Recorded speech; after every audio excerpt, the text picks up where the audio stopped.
Citi Field in New York. The New York Mets play the Baltimore Orioles. Tuesday Night Baseball on SNY is presented by Citi.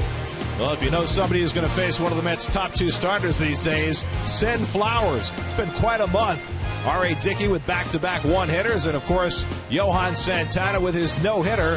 Santana will be going back to the mound tonight for the Mets as they take on the Orioles at Citi Field.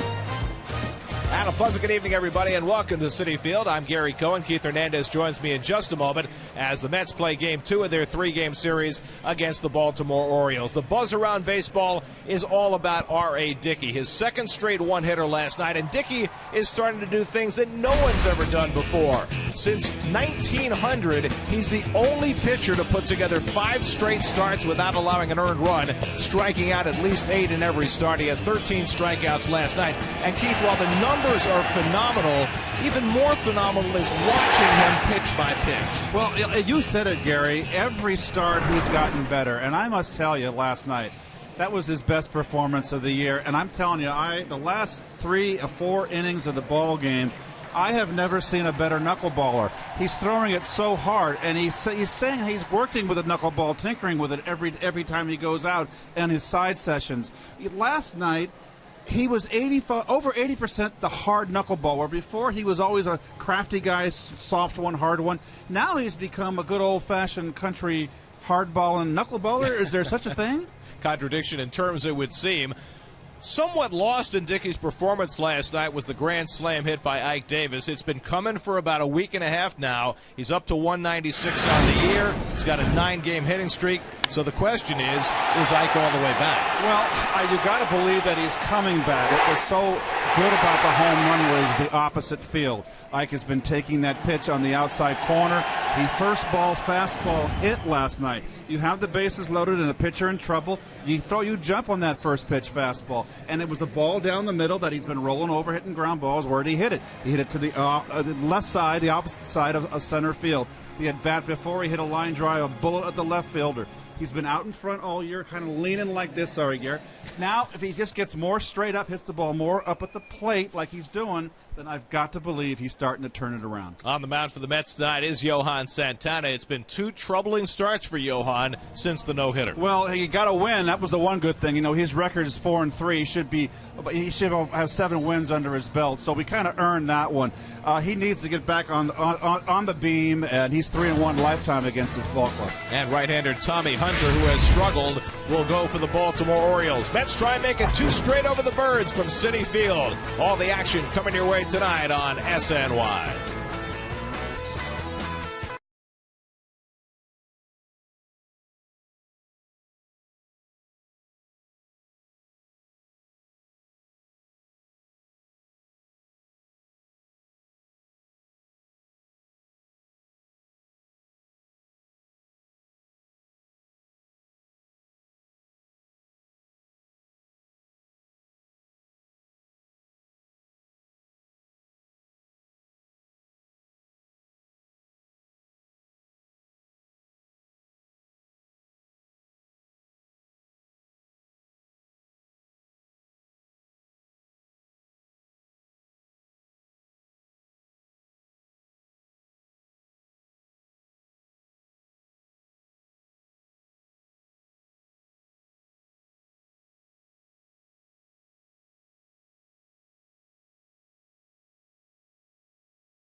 Well, the Seawolves of Stony Brook have made an appearance at Citi Field tonight after their extraordinary season. They're back from Omaha following their first ever trip to the College World Series. Congratulations to Stony Brook.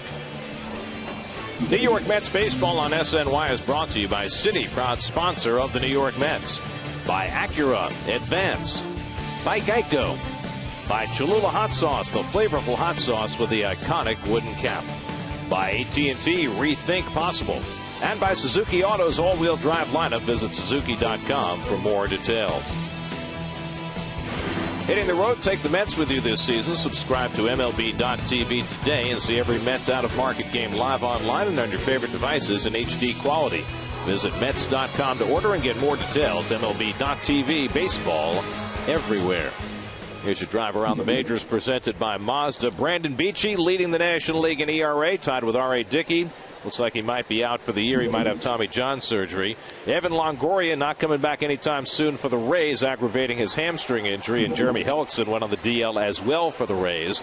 And Freddie Galvis, 50-game suspension, performance-enhancing drugs. He can serve the suspension while he's on the disabled list, which is where he is right now with a back injury. Buck Showalter back in town with the Orioles. Watched his former pitcher R.A. Dickey pitch a gem last night. What of Santana tonight? First pitch coming right up.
Orioles starting lineup brought to you by Ford. Orioles were held to one hit last night. Wilson Betemit had the hit. Couldn't get on the lineup today. They've got Robert Andino, who destroyed the Red Sox season last year, playing third base and hitting eighth. Steve Tollefson, Wayne's son, playing left field. Johan Santana making the start, trying to shake off the effects of back-to-back difficult outings. Well, as we said at the top, he got the on that sweep of the Tampa Bay Rays as he went 5 innings, 6 hits. He got hit around pretty good there. That was alarming was the 4 walks that he gave up in those 5 innings. He's been topping out around 89 all year, and he's due for a good one. And Alexis Metropolitan defense, Valdespin. Well, He got him in the 2 spot in that order, and that gives him speed at the top. And he's been in the middle of run-scoring innings, so they keep him in the lineup. They're going to put him in left field. It'll be interesting to see what happens with Valdespin when Ronnie Cedeno and/or Ruben Tejada is ready to come off the disabled list. Whether he stays on this team and what he does in the next couple of days might tell the story for Terry Collins. Brian Roberts leads things off for the Orioles. Roberts, such a spark plug for the Orioles. Now in his 12th year with the team, missed more than a year because of a concussion, making his 7th start since coming back. Roberts was 0 for 4 last night. He's only had 4 at-bats as a right-hand batter since coming off the DL, so this is something of a test for him. The Orioles generally have performed very well against left-handed pitching this year. Their team batting average is 38 points higher against lefties than it is against righties. And they're 11-6 in games started by lefties against them. Santana's first pitch, a fastball in for a strike, and we're underway at Citi Field. Well, talking about Dickey's performance last night, this Oriole lineup, only 3 guys, the top 3 guys in the order, got 4 at-bats yesterday. Late swing on the fastball, and Roberts fouls it back. Well, the one hitter against the Orioles was kind of a culmination of 4 days of relative futility for this Baltimore team.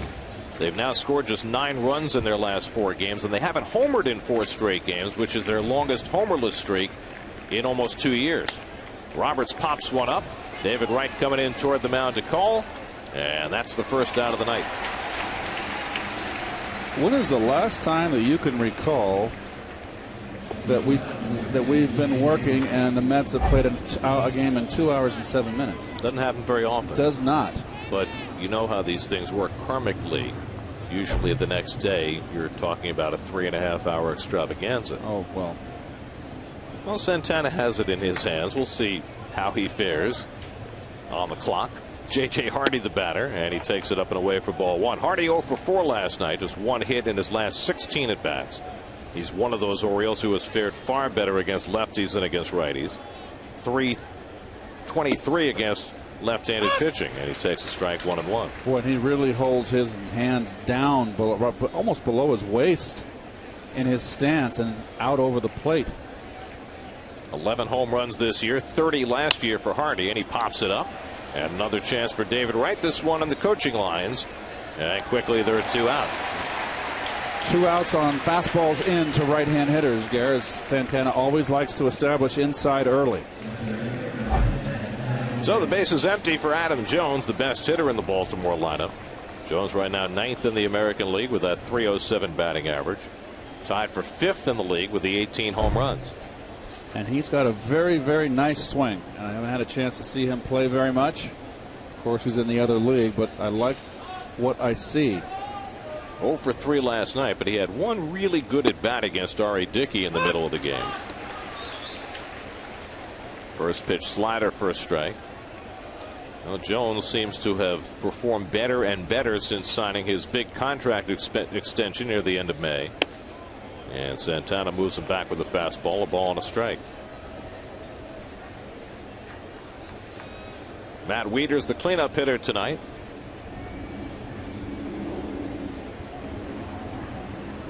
And Johan's 1-1 grounded foul, a ball and 2 strikes. Just to give a feel for how unusual it is for Santana to have back-to-back starts like the one at Yankee Stadium where he allowed 4 home runs, and his last start at Tampa Bay. It's the first time in 10 years that Santana's had back-to-back starts where he didn't go more than 5 innings and gave up at least 4 runs in each start. So he's not accustomed to suffering that badly in back-to-back starts, and the fact that it came on the heels of the 134 pitches he threw in the no-hitter certainly raises the eyebrow. Well, he really got roughed up. You can't get roughed up any rougher than what they did to him in Yankee Stadium. That was a whipping right there. There's the old turnover changeup, and now that's the 10th pitch in this inning, and 6 or 7 have been fastballs into all right-hand hitters. Johan worked with Dan Warthen between starts to tweak his mechanics a little bit, particularly on the changeup. And another one. This one's hooked into left field. On comes Valdespin to make the running catch. Danny Valdespin showing off the wheels in left field and making a tough play look easy to get Santana through a 1-2-3 opening inning.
Danny Valdespin, after a double and triple last night, gets another start, this time in left field.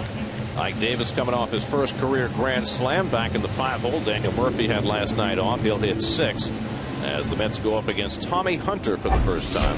Well, 25-year-old Tommy Hunter is not having a good season right now. You see the ERA, the hits to innings pitched, doesn't walk anybody, but boy, oh boy, 17 home runs and 71 innings pitched. Wow.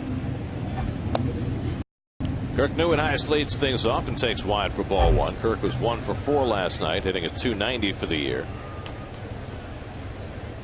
It'll be Neuenhuis, Valdespin, and Wright in the opening inning, and a late swing foul, 1-1. Hunter throwing 2 straight fastballs, but that's not usually his game plan.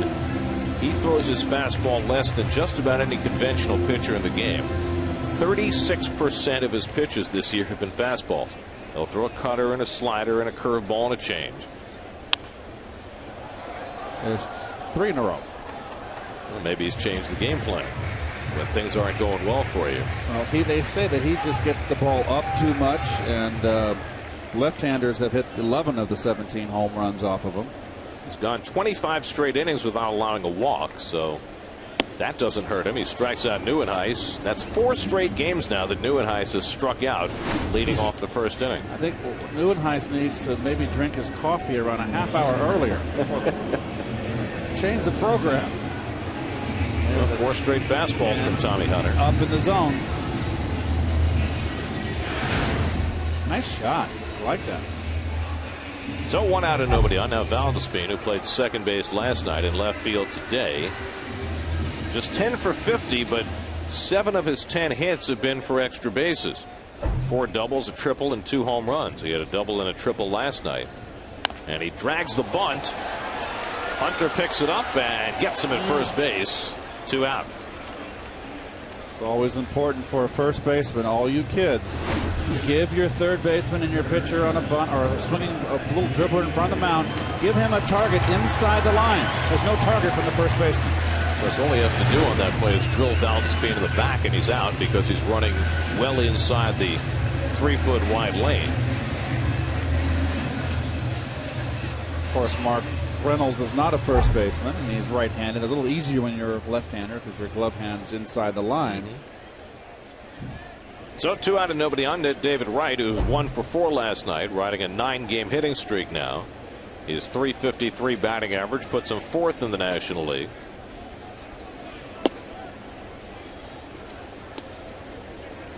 In the Coors Light Oriole defense, Jones is quite a player. Gold Glove, and just all-around player right there, out there in center field. He just signed a big contract, and he is living up to it. 26 years old and just coming into his prime. Wright hits one in the air to center field, and Jones should have plenty of room. And backpedals to grab it. So Tommy Hunter matches Santana with a 1-2-3 opening inning. No score at Citi Field after 1.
Trivia question tonight.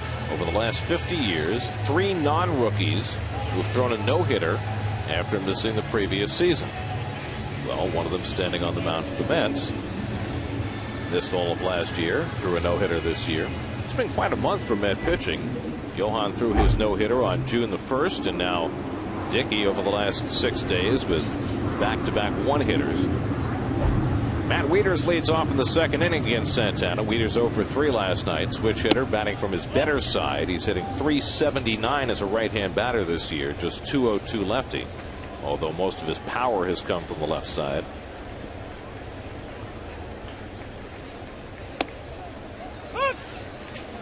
Ball and a strike to Wieters. 2 one-hitters and a no-hitter in an 18-day span. The last time that a team did that, the 1914 Chicago White Sox. Out toward the gap in right center. Duda racing back. He won't get there, and it rolls back to the bullpen fence. Wieters heads for second and stands there with a leadoff double. First hit of the game for either side. Wieters' 13th double of the year. Gets a hanging slider right there. So, nope, that's a change. That is just a great shot. And it's up in the strike zone and too much plate. Good approach. So a runner in scoring position for the Orioles, and now Mark Reynolds, who was 0 for 3 last night. Reynolds has torn up lefties this year. He's hitting .343 against them.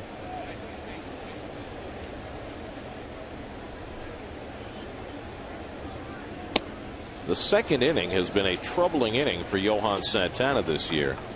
In fact, his ERA in the second inning, there you see the splits on Reynolds. Santana's ERA in the second inning is 8.03, his worst of any inning this year.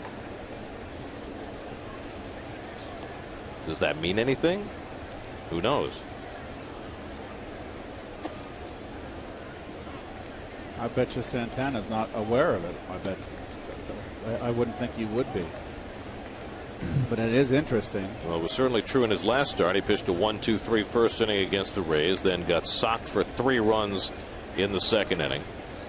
He had a difficult second inning at Yankee Stadium as well. Interesting how he let every right-hand hitter off, powered inside against him, but not against Reynolds. All change up in for a strike. Well, you know, Johan was here in 2009 when Reynolds had the series to remember as a Diamondback.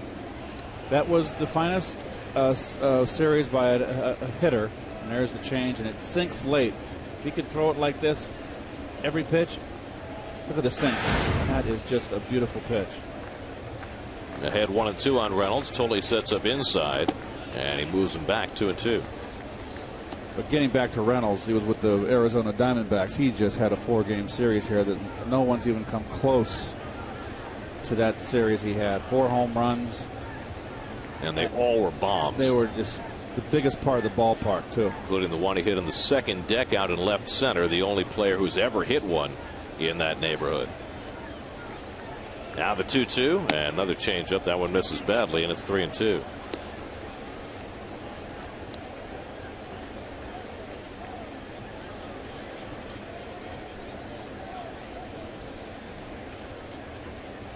Here's R.A. Dickey, who has been inundated by media requests today in the wake of his historic performance, not just last night, but over the last month. Now the 3-2, another changeup popped up.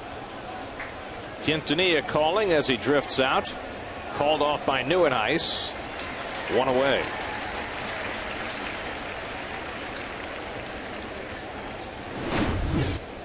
Take a look at the grip there, and you can see it's almost like a circle change. 3 fingers. Lots of space between them. I tell you what, R.A. is certainly earned all the accolades and the attention. The way he's pitched, he's got to be pretty quickly on a cover of Sports Illustrated, don't you think? And every other publication that devotes itself to sports. Here's Steve Pearce, who's playing right field tonight. And Pearce takes a changeup for a strike. Pearce, acquired from the Yankees at the beginning of this month, has had 37 at-bats with the Orioles, sitting at .297. Went 0 for 3 last night. Wieters at second and 1 out.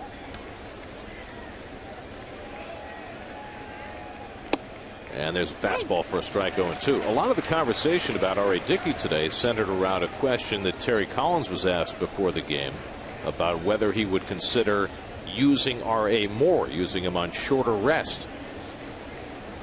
And Terry said, in fact, about a month ago, he sat down and tried to chart that out. Here's the 0-2, and a comebacker to Santana. A check of second, and he gets the out at first. Here's retired 2 away. And Terry basically tried to map out for a month or 2 ahead to see what would happen if he tried to pitch R.A. on 3 days rest, pitch him every 4th day, and work the rotation around him. And he said it would have worked fine for R.A., but it wouldn't have worked for a guy like Santana or Chris Young or Dylan G or John Neese, because their starts would be so erratically spaced. When you start doing that and juggling your rotation, you want the youngster Neese to be pitching erratically, sporadically, not on a 4 or 5 day routine. Dylan G, Santana, for anybody for that matter. So no, it's definitely not in the equation. Now, at the same time, Terry said, hey, we get to the postseason, we have a huge advantage. We can pitch this guy every 3 days if we have to. That's exactly right. And you don't go with 5 starters in postseason. There's always one of the starters or 2 that get bumped. Steve Tollison, the batter, playing left field tonight. Tollison, a second-generation big leaguer. His dad, Wayne, was a utility man for several major league teams, including the Yankees. Well, the Met fans will remember in the playoffs in '86 in the World Series, the guy that got bumped was Sid Fernandez. Well, that happens with every team in the postseason. You get to the postseason with strong starting pitching, some worthwhile candidate gets bumped to the bullpen. Now Johan ahead 0-2. And Tollison takes just inside a fastball that Marty Foster declined to call a strike. 1-2. Well, the only guy in the lineup thus far, and we're down to the 7th spot now in the order, that Santana has not pitched inside has been Mark Reynolds. Threw him one well off the plate inside, but that's all. Now the 1-2, and he got him with a changeup. So a good inning for Santana after the leadoff double by Wieters. Really got some feel for that change. His first strikeout, no score in the second.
Tuesday Night Baseball on SNY is presented by Citi. Introducing Citi Tuesdays, where Citi credit and debit card holders enjoy savings and benefits at Citi Field. Learn more at Mets.com/Citi Tuesdays. Lucas Duda leads off the home second, takes a fastball low from Tommy Hunter. who has been a fastball throwing machine so far. Well, Lucas was a part of that 4-run sixth. He drew a walk prior to Ike Davis's grand slam. Duda, 1 for 3 in the game last night, has now reached base safely in 21 consecutive games. So he's continued to have a solid season. 263, leading the team with 10 homers and 40 RBIs. Ike Davis on deck. Just really hasn't gone on a tear this season. He's just been kind of, from Hunter. He's been kind of steady. Sorry, Gare. He's got his strikeouts at 67. That's too high. But, you know, it's all learning here. You got Neuenhuis with 69. Lucas with 67. Little dribbler. And Hunter off the mound. Throws out Duda, 1 away. At the same time, though, you know, you look at a guy in Duda playing really his first full year in the big leagues, leading his team in home runs and RBIs. You couldn't ask for a whole lot more. He's just been steady, plugging along. Good constant. He's been swinging at too many bad pitches, like Neuenhuis. And that's all youth. You're getting the experience now on the big league level. And here's the man of the hour. Well, last night, not only did he hit the grand slam, but the at bat prior, he hit a bullet to left field that was caught. Yep. So 2 hard hit balls to left and left center for Ike. And Terry Collins was making the point today about the ballpark and the newer dimensions here and his young left-handed sluggers, talking about Duda and Davis. And the fact that they're just starting to realize that you can hit a fly ball to left center field in this ballpark and get it out of the ballpark. But where he hit his home run out there, it was a 380 to the right of the 385 sign. So that was a long way. He hit that ball over 400 feet. But it would not have been a home run in the ballpark last year. Mets have now hit 10 home runs at Citi Field this year that would not have been out last year. And they're playing the big shift on Ike on the infield, but straight up in the outfield. I mean, he hit it over where the kid sign is, where Right. Gary's honored out there, and a little bit left of center field. And that's a long way. Daniel Murphy on deck. Now Hunter with a 2-1 and the breaking ball low and in. Well, we were talking last night about the shift in regard to Lucas Duda, and similar numbers with Ike Davis. Ground balls predominantly on the ground, fly balls more to center and to left. And into the shift, and right there is the shortstop Hardy on the right side to throw him out. That's a good swing, though. He's not lunging. That's all I see. I don't care about results. And we'll take a look at the pitch sequence here, and it leads him off the curveball down and in for a strike. Fastball up and in to push him back, but 1-1. Changeup misses badly, 2-1. Curveball misses down and in, and then took a little something off the changeup there. Up, not a good pitch, but Ike had good balance. That's all I care about. And there's 8 guys out there with gloves. You know, in the box score, you can hit 4 rockets and go 0 for 4. And that guy in Des Moines, like I talked about last night, thinks you're in a slump. Well, you know, he hit 4. He had 4 good at bats. Always comes back to Des Moines, doesn't it? Daniel Murphy takes the cutter inside, and it's 1-1. Murphy just 8 for his last 57. Got the night off last night. His average down to 274 on the year. Well, Daniel has gotten a little bit of a loop in his swing. Before, he was always very straight to the ball with that lead hand, that bottom hand, his right hand. He's getting a little bit of an uppercut, a little bit of a loop, and thus he's fouling pitches back. Hunter ahead 1-2, and he goes up and away with the 94-mile-an-hour fastball. 2-2. During this stretch, though, he's gotten some clutch base hits. He knows when there's men out there, he hits the line drive. He's driven in some big runs, even though he's struggling. Skimmed down to third, and Andino makes the play. 6 up and 6 down for Tommy Hunter to start the night. We head for the third at Citi Field. Johan Santana heads back to the mound in a scoreless game, the Mets and the Orioles.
Santana will face the 8, 9, and 1 batters in the Baltimore batting order. Every Red Sox fan shudders when he hears the name Robert Andino. Andino, who had the game-winning hit against Jonathan Papelbon in the final day of the season to knock the Red Sox out of the postseason last year. Of course, he's had big moments before. I don't know how many Met fans remember this. In 2008, when the Mets began their season in Miami, Andino pops one up behind first base, and it twists down to Ike Davis for the first out. Second game of the season, bottom of the 10th inning, Robert Andino hit a game-winning home run against Matt Wise. It was Andino's first major league home run, and it set the Mets into a tailspin early that season. Boy, Matt Wise. I forgot all about him. We got him from Seattle, correct? He had been in Milwaukee. That's right. And he pitched only a handful of games for the Mets after that home run that Andino hit, and he was never heard from again. Swing and a miss by Tommy Hunter. Hunter's second big league plate appearance. He's 0 for 1 in his career, struck out in his only at bat.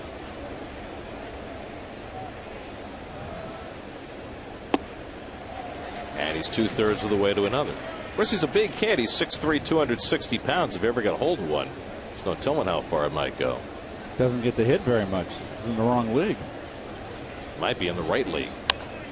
Pops this one a mile high, and totally watches it sail out of play. Well, the Mets in the last 18 days have had some signature moments with Santana's no-hitter and Dickey's phenomenal streak. And Terry Collins talked earlier today about what those moments mean. One of the things we're trying to do here, besides getting the playoffs and win, and one of the main things that comes with it is to get our fan base excited about coming to Citi Field again. To let them know that there's a product that's worth seeing. So anytime the R.A. Dickeys, are all over TV, every newspaper you pick up, David Wright's hitting 400, Santana's pitching no-hitters. I mean, those are electric moments that people want to be a part of. They want to be there. That's why anytime there's a big sporting event, people want to be at it because it's going to be a big event. And hopefully we can create that kind of atmosphere here where this team is something that people want to come and see play, which they should. They're young. They're fun to watch. They play hard. Yeah, they make mistakes, but they're humans. But the upside is huge. And so these signature moments, I think, benefit us a lot. Ball and a strike to Brian Roberts. Well, that right there reminds me of 1984, and when I think what Terry's trying to ignite the fan base to come out and watch this team. I remember in July in '84, Garrett, not very many people were coming out to watch our team. Well, they had come off a half a dozen years of lack of success, and they weren't used to thinking of the Mets as a winning team. Exactly, and we didn't start drawing really until I came out in the paper and said not basically the same thing, but not select individuals. I was saying, hey, look, we're right there with the Cubs, and we got a good team. Come out and watch. And I think that's what Terry's trying to do, and get some fans here and support this bunch because they're playing well, and they are fun to watch. I guess my bigger question would be, and I think this is a question that Terry was asked, is do the big moments make your team play better overall? Well, winning is the name of the game, isn't it? If you're in the hunt.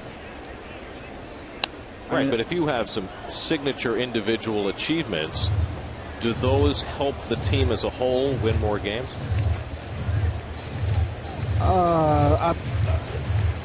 It's always great to have someone like Dickey running out there, like Doc was, that every fifth day you feel you're going to go out and you're going to win. Okay. Also, it prevents any kind of a losing streak, a long losing streak. There's a walk to Brian Roberts on a 3-2 changeup. First walk for Santana. I'm a firm believer that no 1, 2 individuals or 3, 4, 5 make a winning ball club. It takes the great majority of the 25 to get a winner out there and win ball games. And ultimately, that's what it comes down to. If you don't win games, you're not in the hunt. You're not going to get people in the ballpark. This team is very much in the hunt. They're in second place in the National League East. Here's J.J. Hardy, and Santana picks off Roberts. Perfect throw by Ike Davis, and the slide coming up short for Roberts. He is tagged out to end the inning. It goes to caught stealing, 1-3-4. And that'll do it for the Orioles in the top of the third.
And Roberts at the end of this play. Well, nice play by Ike. I can recall a similar play long ago that Ike didn't get it there quick enough, made a bad throw. But Murph stays with the tag, the most important thing.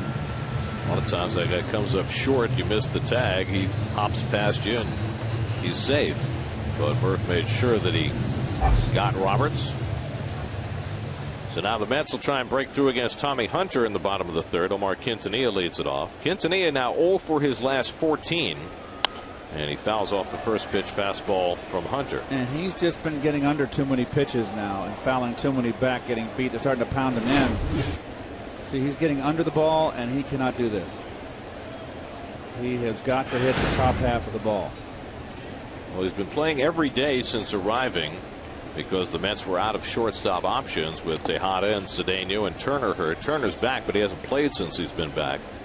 And Terry Collins was opining yesterday that he thought Quintanilla was wearing down somewhat.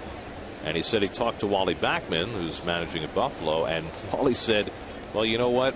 He was wearing down before I sent him to you. So maybe that Omar got a little adrenaline going when he first got to the big leagues. But right now he's having tougher at bats. Hunter throws out Quintanilla, first out of the inning. Let's check in with Kevin Burkhardt, whose report tonight is sponsored by Cholula Hot Sauce. Well, from one Omar to another, guys, you were showing R.A. Dickey before, and I talked to Omar Minaya today, of course, the former general manager of the Mets. Omar was the guy that gave a minor league deal to R.A. Dickey in January of 2010, and I asked him why.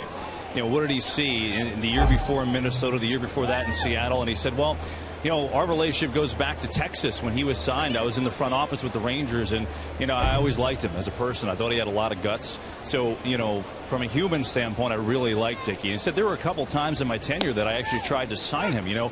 I saw him in the minor leagues in 07 when he pitched with Nashville. Thought he was very, very good. And then he brought up the series against Seattle at Shea Stadium. You guys remember the series that Felix Hernandez hit a grand slam off? I think it was Santana. In that series, Dickey also threw a gem against the Mets. He went 7 innings and a shutout in his time against the Mets. And Omar said after that, tried to sign him that year as well. So they bring him in 2010, I should say. And if you remember that spring, he didn't do well at all. In fact, I think his first time out, he got ripped up pretty good on the mound. He was the first cut. Omar said there were discussions in the organization to cut him right then and let him loose. And he said, you know what I said? I really like him. He's got guts. At least he could round out that AAA pitching staff, and I think he could be a good coach for us. And that's the type of talk that went on. Omar said, look, I had no idea this would be the case. He was capable of this. He's certainly happy for him. But it just goes to show you how close you come in this game, right, guys?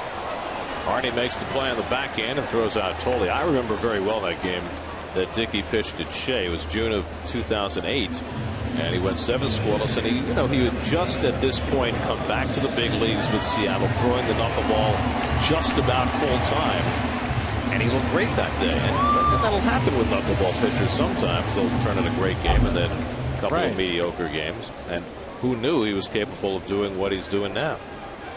I certainly didn't. But he's very intelligent. He works at his craft, and it's a work in progress for him. It's not like he's thrown a knuckleball since he was 5 years old. So this is like new for him, and he keeps tweaking it. And you gotta give him credit. That graphic when Kevin was speaking, it just about says it all. That ERA over those last 5 starts was 0.18. You gotta be kidding me. Well, he's now gone 42 2/3 innings without allowing an earned run. That's 6 1/3 shy of the Mets club record of 49. Elias is still doing research to find the longest streak in history without allowing an earned run. But what he's doing right now in terms of not only keeping teams from scoring, but also bundle that with the strikeouts and the small number of walks, it's historic. As Santana takes one up the middle, and he is the first base runner of the night for New York. Only the second hit of the season for Johan in 23 at bats. Well, it's a fastball. Oh, a little cutter. No, it's a fastball. I love that shot. So the fastball, that rotation is going to be faster. As opposed to a changeup, it's going to be a lot slower. So the Mets have their first base runner against Tommy Hunter, and now Kirk Nieuwenhuis, who struck out his first time, and he takes a curveball inside. Nieuwenhuis saw all fastballs first time up, and we talked about it last night. It has so often been the case with Kirk this year that he has struggled in that first at bat. In fact, we mentioned he struck out in the first inning 4 straight games now. And then he comes back that second at bat, and it's a different story, although he's late on that fastball, and it's 1-1. Well, he's been on a little bit of a home run tear. Hit the 2 home runs at June 14th at Tampa. That was his first career multi-home run game. Led off that game with a home run. 2 balls and a strike to Nieuwenhuis. Jordani Valdespin would be next. So Kirk's got 6 home runs on the year. Hasn't been here the full season. He's a 15 home run guy. Big strong kid. Slow ground ball, and Brian Roberts gets in front of it and throws out Nieuwenhuis to end the inning. So Hunter generating tons of ground balls early, keeping it scoreless after 3.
sunset. Time for the Toyota tweet of the game.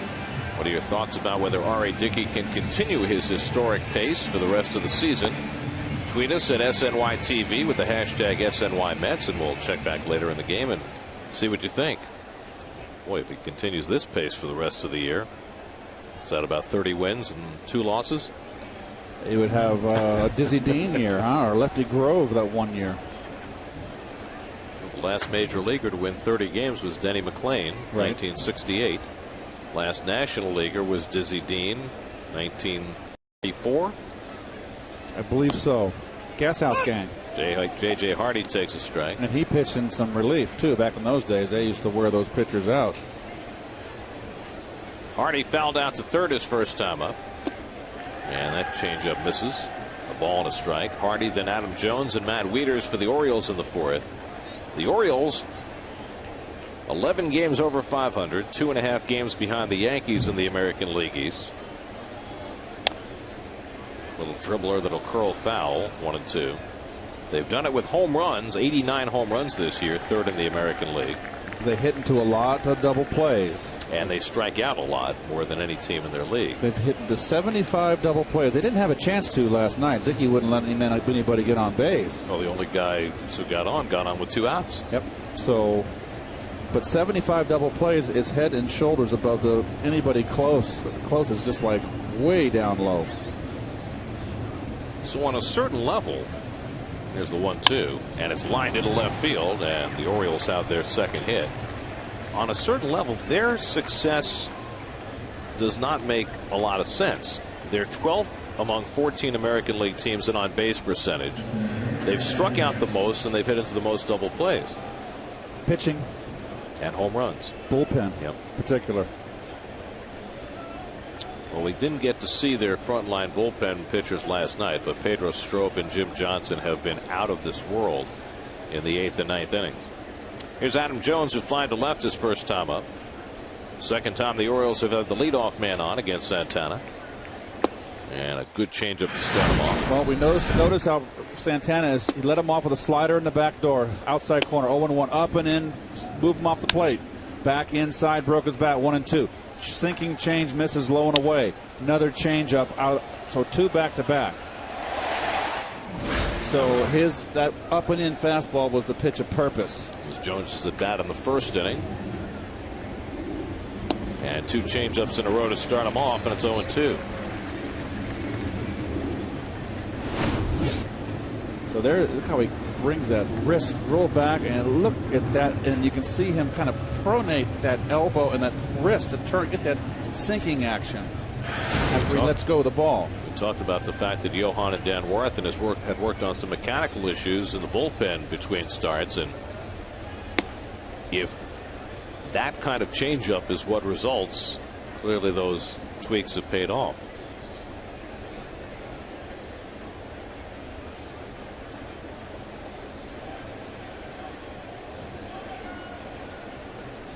One and 2 the count to Adam Jones, with Hardy at first and nobody out. And a swing and a foul tip held by Tolley for strike 3. Well,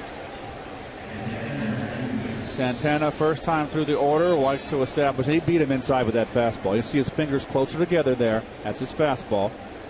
You noted on his changeup, his fingers are very widespread. Has 3 fingers on the ball. So 1 out and 1 on. Matt Wieters comes up. Wieters doubled to right center his first time up. You know, we talk all the time about Santana's changeup because it clearly is his signature pitch.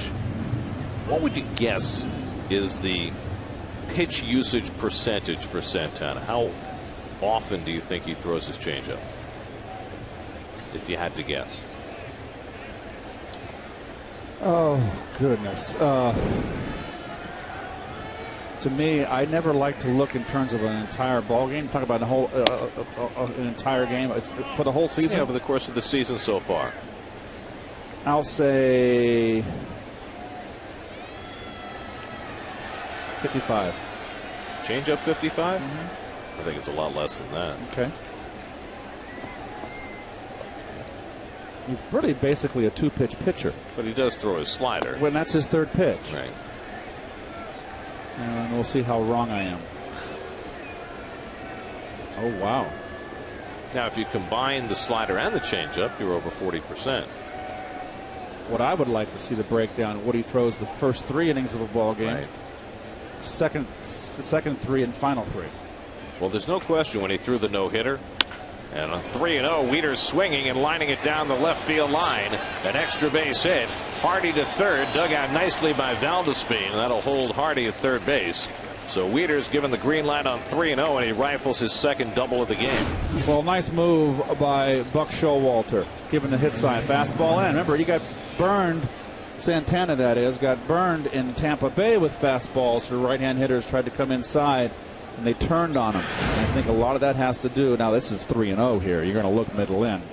But the fact that Santana's been topping out 89, 88 most of the year.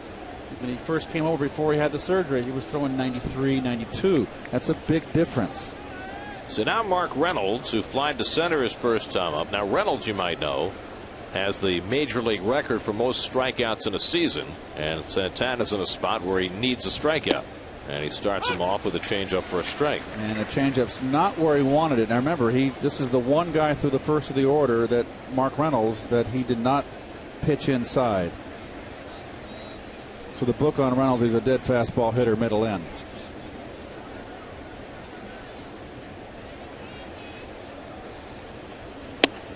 Reynolds has led his league in strikeouts 4 straight years, with a high water mark of 233 strikeouts when he played for the Diamondbacks in 2009. That's the major league record.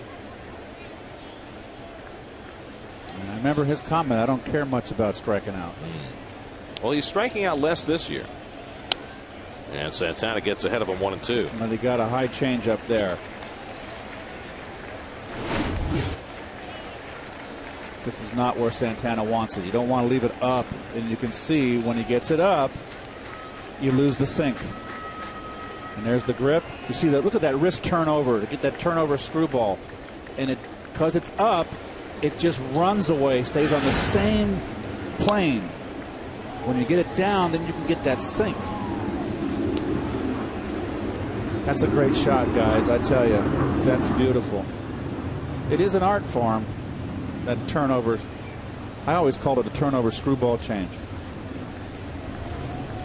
Or in Bobby Ojeda's parlance, dead fish. That's an old term, and that's an old term. 1-2 to Mark Reynolds. Fastball inside, 2-2.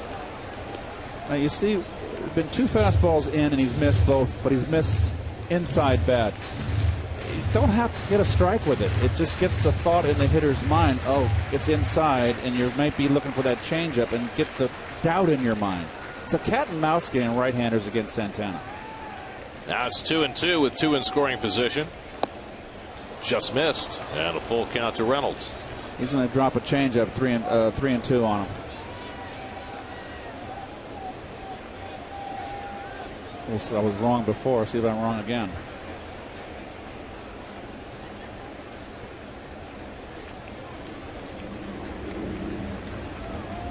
Now the 3-2. And he went after him with a changeup and struck him out. There's a big strikeout for Johan Santana. Now there are 2 out of the inning. 4th strikeout for Johan. So I just love this shot. Look at him. See, he really turned that wrist over, and this is not where he wanted it. It was on the inside part of the plate. So he's out of the strike zone. Down, most important. 4 strikeouts now for Santana. 2 out. Runners still at second and third, and now Steve Pearce, who had a comebacker his first time up. The greatest changeup I ever faced in my 17 years was Andy Messersmith, former Angel. I faced Andy when he was with the Dodgers. The Braves, he was on the backside of his career. But what a great changeup Andy Messersmith had. Well, 2 in a row to start off Pearce. A ball and a strike. Well, we showed that graphic about Santana's pitch usage, 22% changeups for the season. It's a lot higher than that so far tonight. Hardy at third, Wieters at second with 2 out. Right-hand lineup, home run hitting lineup, strikeout lineup. Horses for courses. Fastballs could leave the yard against this team, so you throw more changeups. Oh, well, free swingers. He knows what he's doing out there. He establishes in early. Ahead in the count, he likes to come inside. Behind the count, he goes with the changeup. Now the 2-1, and Pierce takes that one in the dirt. 3-1. In our day, we used to call that this guy pitches backwards.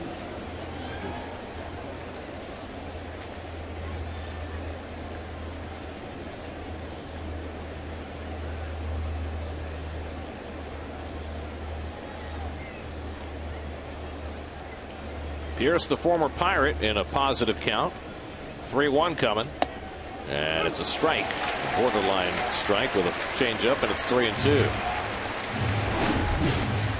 Well, behind the count, Gary, again.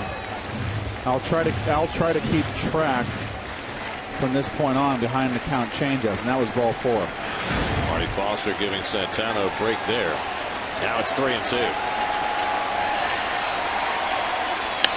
Pop foul. Well, these are the situations where Santana thrives. This year, with 2 outs and runners in scoring position, the opposition is hitting .125 against Johan. Well, it's just got the heart of the lion, you know. That's why he's got the Cy Youngs. You know, he has guts. He gets better when he's under the gun. It's like Seaver always talks about, those big moments in every game. This is one of those. 3-2. Check swing, strike 3 call. Pierce is caught looking. Santana strikes out 3 in the inning and strands 2 in scoring position. That was a slider on 3-2, and he gets him. Strike.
You can listen to every Mets game on Sports Radio 66 WFAN. One more with the Orioles tomorrow night with Dylan G on the mound against Brian Mattis. And then the Yankees come in over the weekend. The big matchup there will be Sunday night with R.A. Dickey pitching against CC Sabathia. That will be one to circle on your calendar. I will be having dinner at a restaurant out in Montauk where I've got it set up where I'll be able to watch the game. I certainly hope that you'll be taking in every pitch. I can't wait. Jordani Valdespin leads off and takes a curveball from Tommy Hunter for ball 1. Valdespin tried to bunt his way on, and Hunter threw him out in the first inning. Well, I will be relaxing on my couch watching our friends at ESPN handle that. as Dickey will be going for the Mets club record for consecutive innings without allowing an earned run.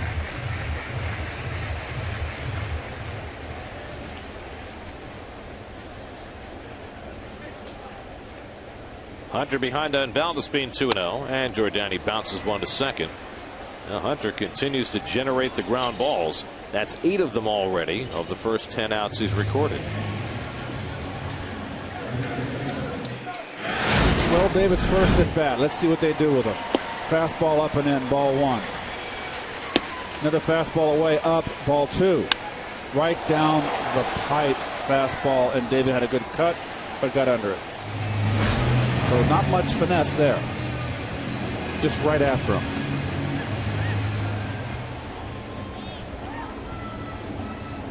David was held in check his first 3 at bats last night, then had himself an RBI single his last time up.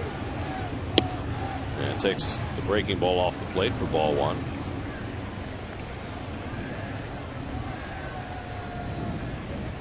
David already has 22 doubles this year.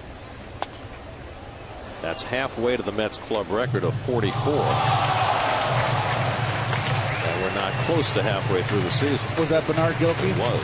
1996, his terrific year as a Met. Bernard had a career year that one year. 3 guys had career years that year, and the Mets went nowhere. Ground ball toward the middle of the diamond, and that's a base hit for David Wright. Didn't hit hard, but found the space in the middle of the infield, and he's now got a 10-game hitting streak. Well, fastball in. David gets jammed, but he's so strong, able to muscle it up the middle.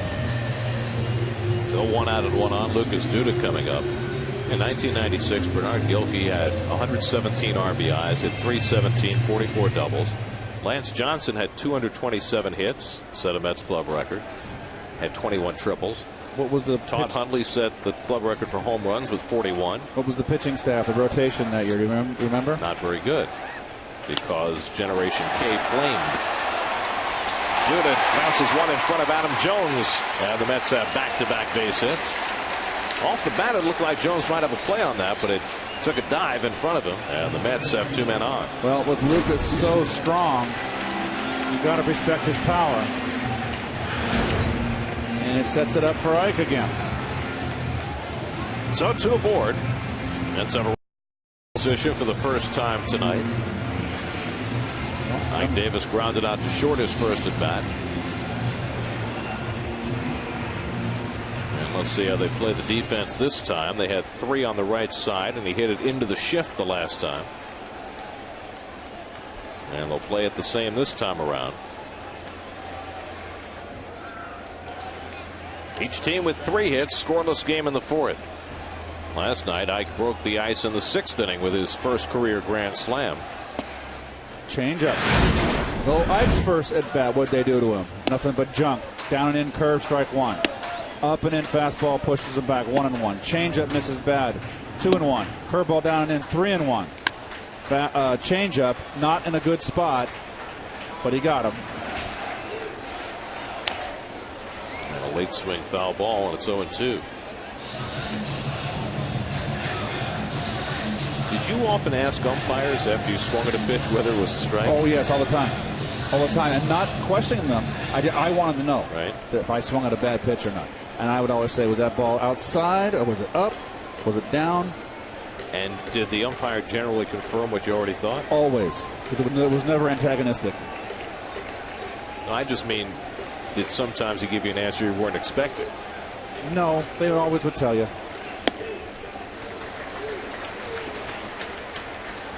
I mean, you look back and go, you swing at a curveball down and in or something, you go, was that pitch in? And they always say yes or no. No, it was a strike. Yes, it was in. It was a bad pitch. But you had to have a feeling what the answer was before you asked, right? That's just confirmation. Sometimes there's a little bit of doubt, though. Yanked foul. By the way, 1996, Jason Isringhausen, after he had come up the previous season, got 9-2, went 6-14 that year. And Paul Wilson, first year, went 5-12. And that's why the 96 Mets didn't perform nearly as well as their career years might have indicated. Mark Clark was their leading winner that year. Went 14-11. Gosh, Mark Clark. 2-2 now to Davis. Well, good at bat by Ike. It's not a changeup from Hunter is not a good pitch. He gets it up too much. Ike has worked his way back from 0-2 to 2-2 with 2 on and 1 out. And Davis fouls it off the left side. Still 2-2.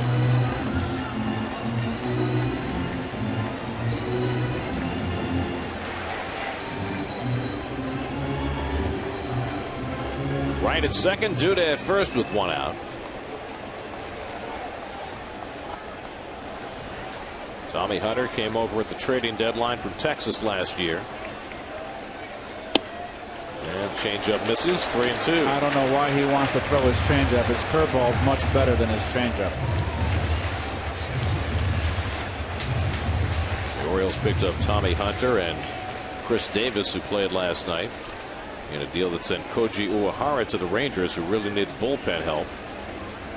Might yet be a productive deal for the Orioles. 3-2 to Davis, and a changeup outside, ball 4. So he kept throwing that changeup, and after getting ahead 0-2, he loses Davis to a walk. Well, that's a good at bat by Ike, but I just think it's pretty not good pitching. It's his 3rd pitch. So the first walk of the night for Hunter. In fact, he had gone 28 consecutive innings without issuing a walk. But now the Mets have the bases loaded and 1 out, and a big chance for Daniel Murphy. And this is where Murph has been excelling. He seems when he's struggling, men on base, he gets better. He toughens up. And he takes it inside with the cutter, ball 1. Well, Murphy hitting .329 with runners in scoring position this year. Better than 50 points higher than his overall average. And pretty much straight up against Murph. I don't know why Hunter, and now we're seeing the real Hunter. We've been said he's an off-speed pitcher, and he's falling in love with his changeup here. Threw a lot of fastballs early in the game. And he's in trouble. Pulled down to first. Great diving stop by Reynolds. He gets the out as the Mets score the first run of the game. Well, that had double written all over it, but Reynolds makes a tremendous play to rob Murphy of a hit. Wright comes home with the first run, and it's 1-0 New York. Well, I tell you what, with Murph up, we have no business playing the line. Murph's not a pull hitter, and you come out smelling like a rose. You know, jeez.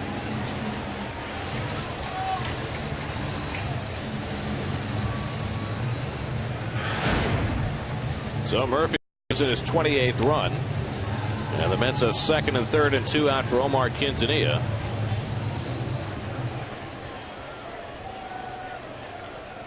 Quintanilla hit a comebacker his first time up. Duda now at 3rd and Davis at 2nd with 2 out.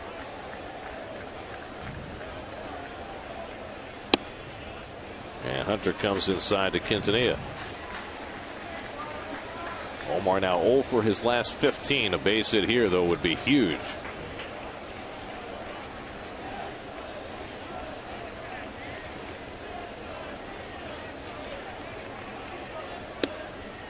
And he takes a letter high strike, 1-1. This has been an umpiring crew. Marty Foster behind the plate. Last night, Eric Cooper, who I thought did a terrific job. It's tough enough calling a game with a knuckleballer, and particularly the knuckleball that RA had. They are pitchers. They got a big strike zone. Curveball swung and missed. Well, the Orioles were very upset last night about the number of strike calls that Dickey got. As you look at the umpiring crew, Jeff Kellogg, the crew chief.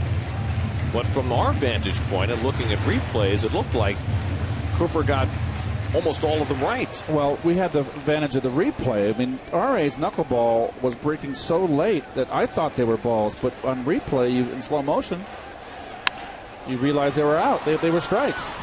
Roberts handles the ground ball, throws out Quintanilla. So the Mets get the first run of the game. Could have been a whole lot more, but for the defense of Mark Reynolds, saved at least 1 run by making that diving stop. Mets have a 1-0 lead after 4.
SNY honors the greatest players to ever wear a Mets uniform. See the very best at each position from the past 50 seasons come together for the unveiling of the Mets all-time team, presented by Citi, Thursday at 7 only on SNY. Johan Santana staked to a 1-0 lead as we go to the 5th inning. Lower third of the order coming up for the Orioles, who all of a sudden haven't scored a run in 16 innings. Steve Tollefson pulls the first pitch foul. I'll tell you what, we've seen a lot of teams now, and there's just no really standout team. Every team has a weakness. I mean, to me, so far, we haven't seen Texas. We haven't seen the Dodgers. I mean, so far, the best team I've seen is the Yankees. If they get the pitching. Well, the Nationals are very impressive. They are, but I'm not in love with their lineup. Well, they're everyday players. So every team has a strength and has a weakness. They'll either have good pitching and a mediocre lineup or an average lineup. There's no real barn burner that I've seen so far. So the Nats trailing Tampa Bay tonight. That's with their weak link in their starting rotation, Chen-Ming Wang, pitching. Now you got the Dodgers coming up. Yeah, that's next week. Mets will be in L.A. for 4 games. That'll be a big test. Here's the 2-1 to Tollefson. Hit in the air to center field. Back goes Neuenhuis. At the edge of the track, he runs it down. I tell you what, he plays a very nice center field, doesn't he? And it's his best position. Well, he's been the best center fielder the Mets have had this year. There's no question about that. So 1 out and nobody out. Let's check in with Kevin. Gary, in Seattle, Washington tomorrow, Brittany Viola and 29 other women vying to go to the Olympics. It's the U.S. diving trials. The top 2 over the weekend will get a chance to go to London in the Olympics. Brittany Viola, the daughter of Frank Viola, of course, the former Met, former Twin, and now Mets coach in Savannah with the Sand Gnats, and he's down there just crossing his fingers because there's a deal with the Mets. If she gets to the Olympics, he gets to go. He'll go on leave and go to London and watch his daughter perform. He said she's fearless. The platform, I can barely hang Christmas lights without getting fearful. And I know now what my mom and dad had the feeling when they watched me pitch. It's out of my control. Good luck to Brittany, guys. We hope Brittany's a 20-game winner at the trials. Just like her dad, who's the last pitcher to win 20 games in a season for the Mets. That title might be in jeopardy this year, by the way. Last pitcher to win 20 games for the Mets. It's true. 2-1 to Robert Andino, who popped up to first base his first time up. And another good changeup by Santana. 2-2. No, there's Frank. Mets traded for Viola in the 1989 season. That's the deal that sent a whole wealth of talent to the Twins, but he certainly made it pay off the next year with that tremendous 20-12 year. 35 starts. That was the year I was in Cleveland. We missed you. I was done. You didn't need to see me. You would have shed a tear. Maybe you would have had better health had you stayed.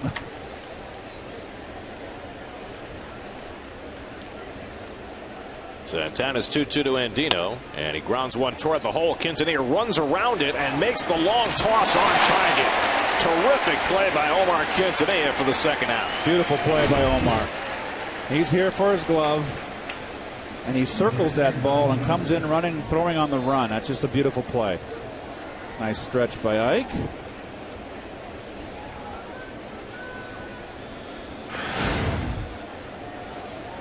Well, Quintanilla has stopped hitting the last 3 or 4 days, but he has been very solid defensively.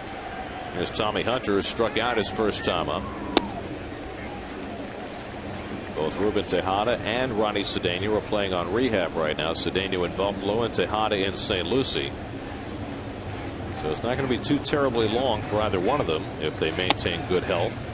Cedeno coming back from the calf injury, and Tejada from that quad that's kept him out for a month and a half now.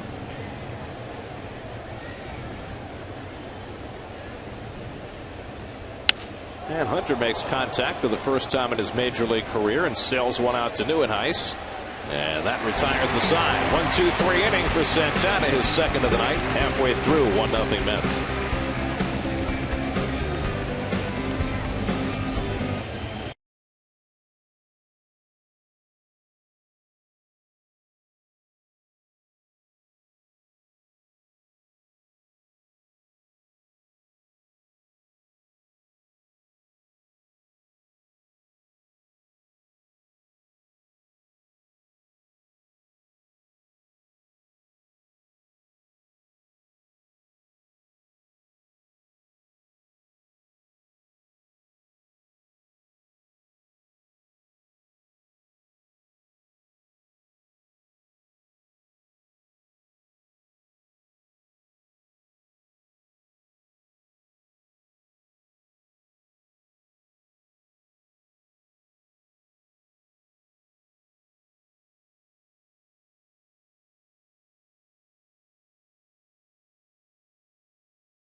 Our AT&T trivia question, we asked over the last 50 years what 3 non-rookies have thrown a no-hitter after missing the previous season. We know Johan has 1, Dwight Gooden for the Yankees in '96, and Jim Palmer for the Orioles in 1969.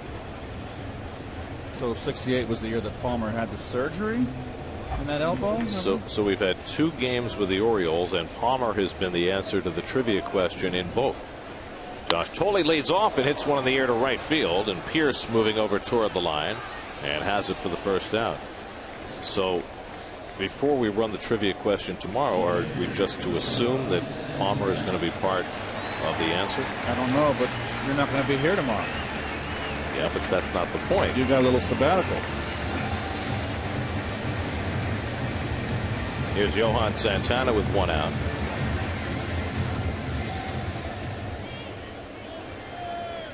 Santana singled up the middle his first time up. And takes a strike. Santana was the Mets' first base runner after Hunter retired the first 8 in this game. And the curveball low and inside, a ball and a strike. Johan has bounced back very nicely so far tonight after difficult starts in the Bronx and in St. Petersburg, but back home at Citi Field, his first start at home since the no-hitter. It has seemed to agree with him. Had one major spot to work out of, a second and third 1-out jam, and responded with a couple of strikeouts.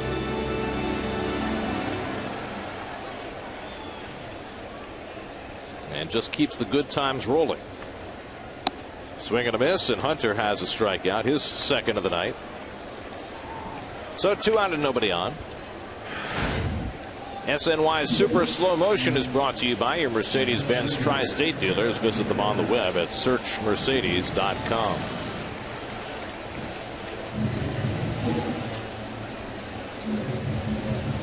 So 2 out and nobody on. Now Kirk Neuenhuis, who struck out and grounded out 0 for 2.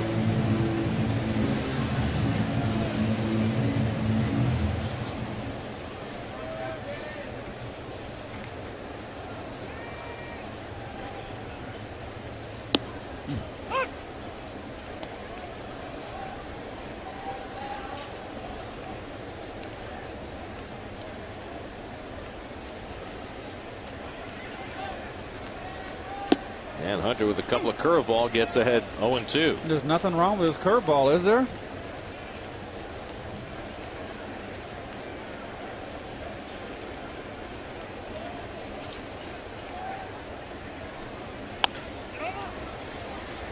Another easy play for Brian Roberts, and a 1-2-3 inning for Tommy Hunter in the bottom of the 5th. On we go to the 6th. Santana back to the mound with a 1-0 lead.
Tonight's Twisted but True Fact is brought to you by Twisted Tea Hard Iced Tea.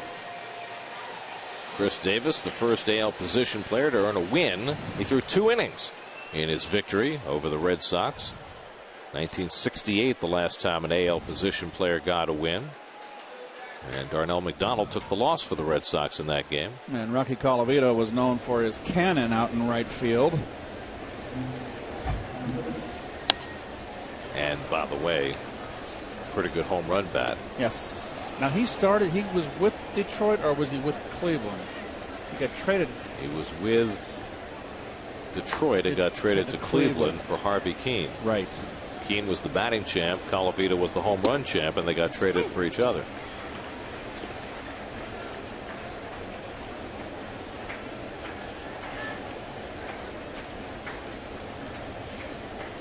Santana ahead on Brian Roberts 0-2. And he pops one foul. Roberts has popped up and walked. Santana picked him off, and Roberts was thrown out at second base to end the 3rd inning. The Orioles got a leadoff double from Wieters in the 2nd, but stranded him at 2nd and 3rd and 1 out in the 4th and couldn't score. Baltimore has now gone 17 straight innings without a run, going back to Sunday, their last 3 innings against Atlanta. Throw in the 9 innings that R.A. Dickey pitched last night, and 5 more from Santana. And a pop-up on the left side. Quintanilla out, and Valdespin in to call. 1 out.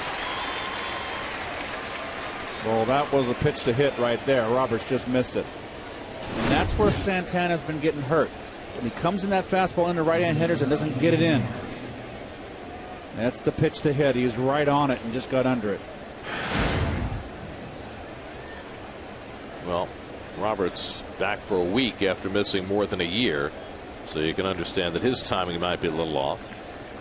1 out. Here's J.J. Hardy, who's 1 for 2, and he takes a strike with a slider. Hardy's fouled out to 3rd and single to left. Each team with only 3 hits tonight. Another well-pitched game. Tommy Hunter, who has really been struggling, has been much more effective tonight. I want to watch him closely the next inning, Gar. Hunter, that is. High fly ball, deep left field. Valdespin back. Has room on the warning track. And puts it away, 2 out. So Hardy flies deep to left. Now here comes Adam Jones. And we'll do the little pitch sequence. Starts him off with a slider, down and in. Change up, beautiful. 0-2. Now he wants to waste one upstairs, and then goes right after him inside. See, I said ahead in the count, he's aggressive in with that fastball. Let's check in with Kevin.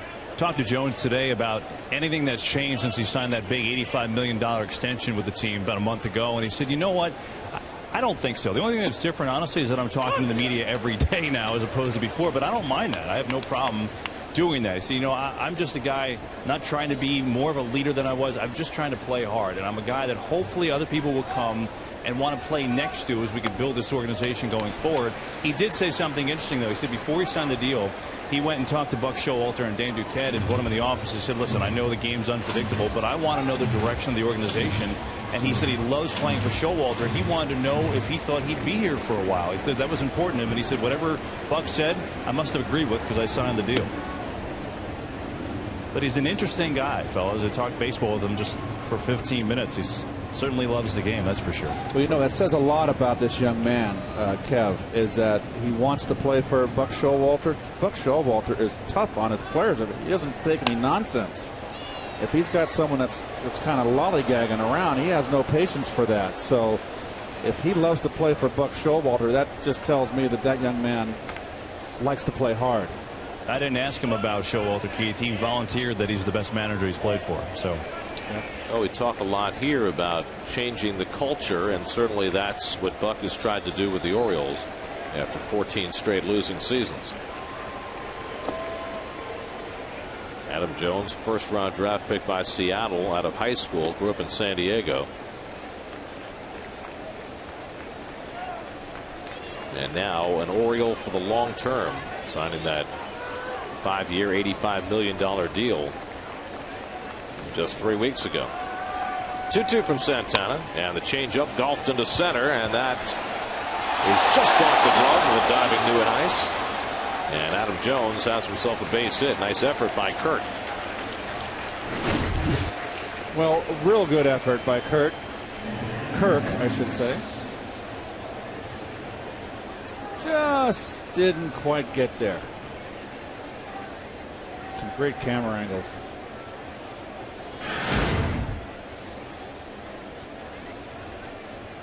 Well, Santana had retired 7 in a row before that base hit by Adam Jones. Now the tying run is aboard. Matt Wieters the batter, and Wieters has given Santana trouble tonight.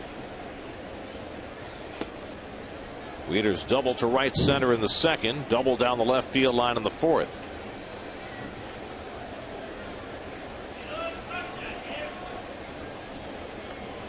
Jones has stolen 9 bases, been caught 5 times. Orioles don't do a lot of running. They're last in the American League in steals, with Jones leading them 9 of their 22.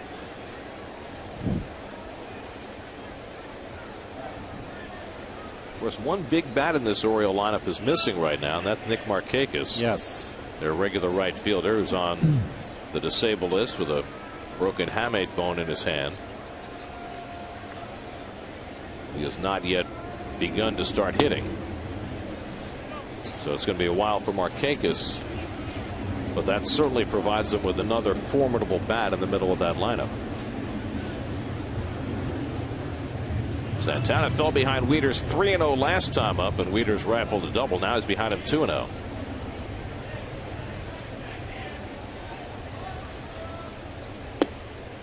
And again, it's 3-0. You have to figure if you have the green light the first time, he's going to have it again.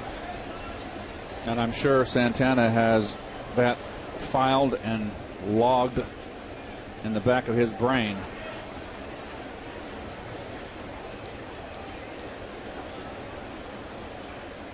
And this time Wieters takes ball 4, and the Orioles have 2 men on. Second walk issued by Santana, pitching carefully to Wieters, and now will take on Mark Reynolds instead. 2 out and 2 on. Let's check in with Chris Carlin. He has a Fujifilm game break.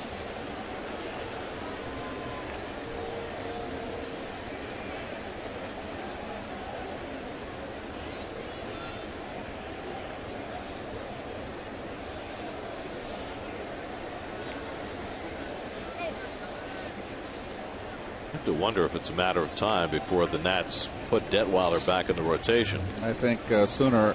Davey Johnson's not going to wait around for long. Nats right now are really having a tough time with the American League, interleague play. Well, they got swept by the Yankees, trailing Tampa Bay tonight. Mark Reynolds the batter, 0 for 2, 2 out and 2 on. And Reynolds takes the changeup high for ball 1. Bobby Parnell up now in the Mets bullpen as Santana works toward 100 pitches on the night. Johan threw 96 in his last start. Remember, he had 134 in the no-hitter 2.5 weeks ago.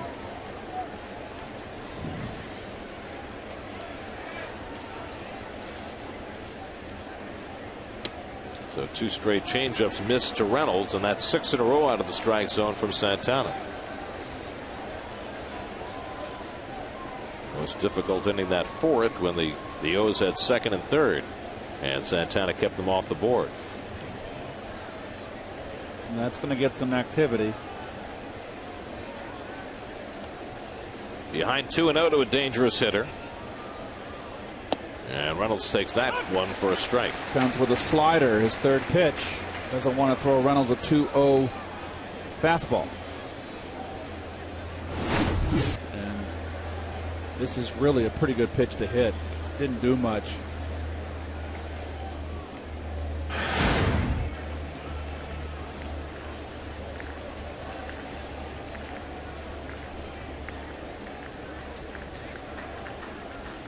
And Reynolds takes a fastball for a strike. First fastball he's seen. And now it's 2-2. Adam Jones at second. Matt Wieters at first with 2 out. Santana right at 100 pitches for the night.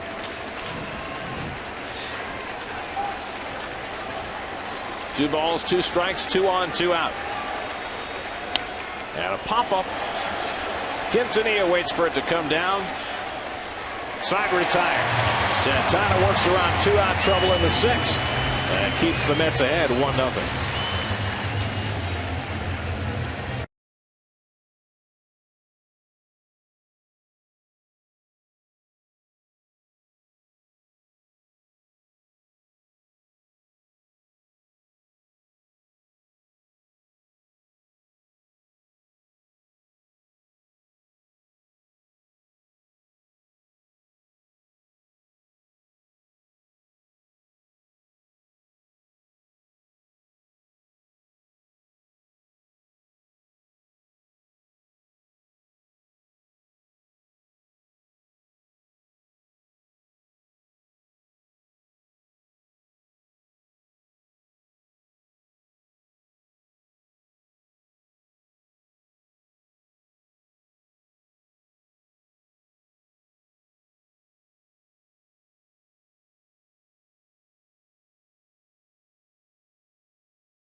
City joined forces to help the Garfield Little League purchase proper equipment to keep their kids safe with the SNY Play Ball Award presented by City. Find out more about their story and those of past recipients at sny.tv/playball.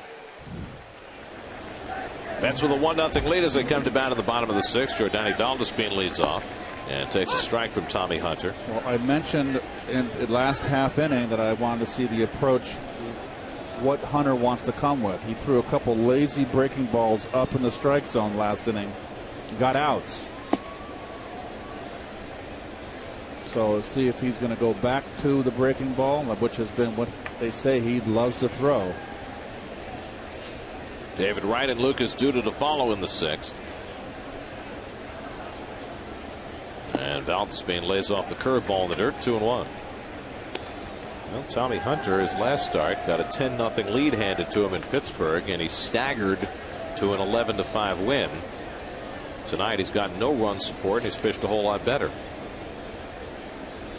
And he's only thrown 70 pitches. Now he's behind on Valdespin, 3-1. Hunter hadn't walked a batter for 28 innings before he walked Ike Davis in the 4th. That led to the Mets' only run tonight. Now he's behind on Valdespin, 3-1, with the big hitters to follow.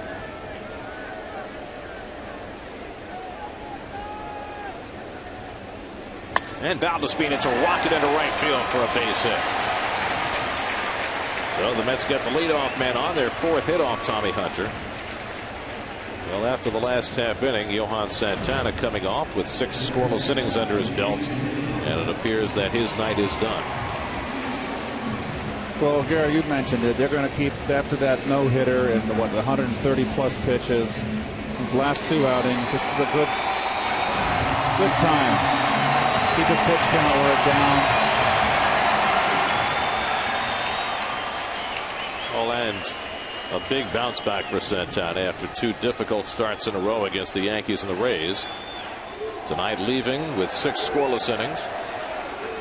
And now the Mets will try and get him some more runs to work with Wright, Duda, and Davis coming up behind the Valdespin base hit. Wright singled up the middle and scored the only run of the game in the 4th.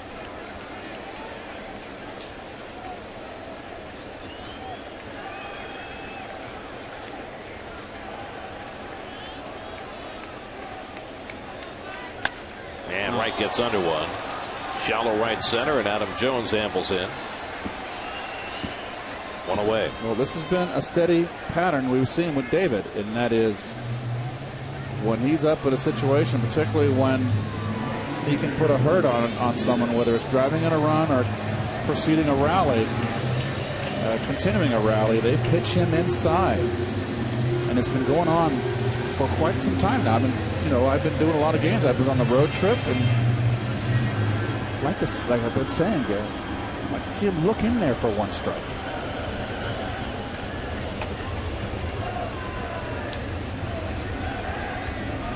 Lucas Duda's 1 for 2. So I guess what you're saying is his approach most of this year has been center field and right field. You'd like to see him turn on. I don't want to say right field. His approach has been up the middle. And remember his comment when he was hot. He feels like he can hit the ball in and pull it, and and still go up the middle. Well, that's when he was red hot, and he's been steady. Duda hits one in the air to right, chasing Pierce back, warning track, back at the wall, leaping, it's out of here! Lucas Duda with a 2-run homer. Number 11 for Duda, and it's 3-0 New York.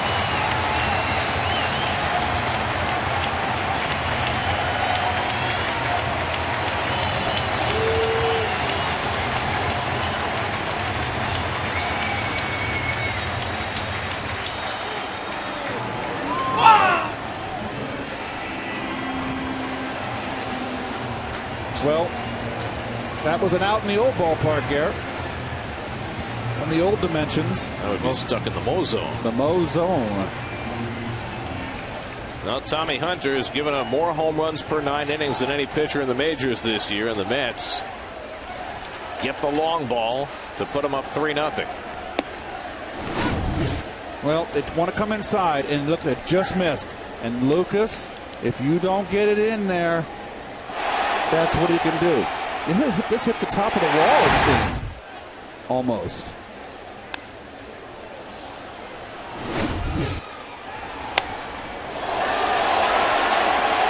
Hunter knows this feeling. The 18th home run is allowed this year. He's averaged 2.3 home runs allowed every 9 innings. The only pitcher in the majors who's over 2. 0-2 to Ike Davis, who's grounded out and walked. A ball and 2 strikes. Ike started the night with a 9-game hitting streak, enhanced by his grand slam last night. Well, that makes 11 home runs that the Mets have hit at Citi Field this year that would not have been out last year with the old dimensions. First warm-up action of the night in the Orioles bullpen. Dana Evelyn, one of 2 lefties at Buck Showalter's pen. Mets are very vulnerable to left-handed pitching because of all the left-handed bats they have in the lineup. And especially now with Jason Bay out, and we have no idea how long he'll be out. That's tonight with 8 left-handed bats in the lineup. Swing and a miss, and Hunter strikes out Davis. Just the 3rd strikeout for Tommy Hunter. Now 2 out of the inning. Well, we're going to take another look at the home run here. And it's a fastball. And he just doesn't get it in. You see the catcher, and it's up. Felt high.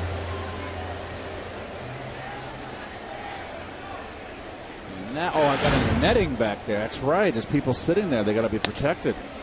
Murphy grounds one out to Roberts. And that'll do it for the Mets in the bottom of the 6th. But Lucas Duda extends the Mets lead. Duda leading the club in home runs. Hadn't hit one in 12 days. That string is over. His 11th of the year, a 2-run shot. 3-0 Mets after 6.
finale, Dylan G.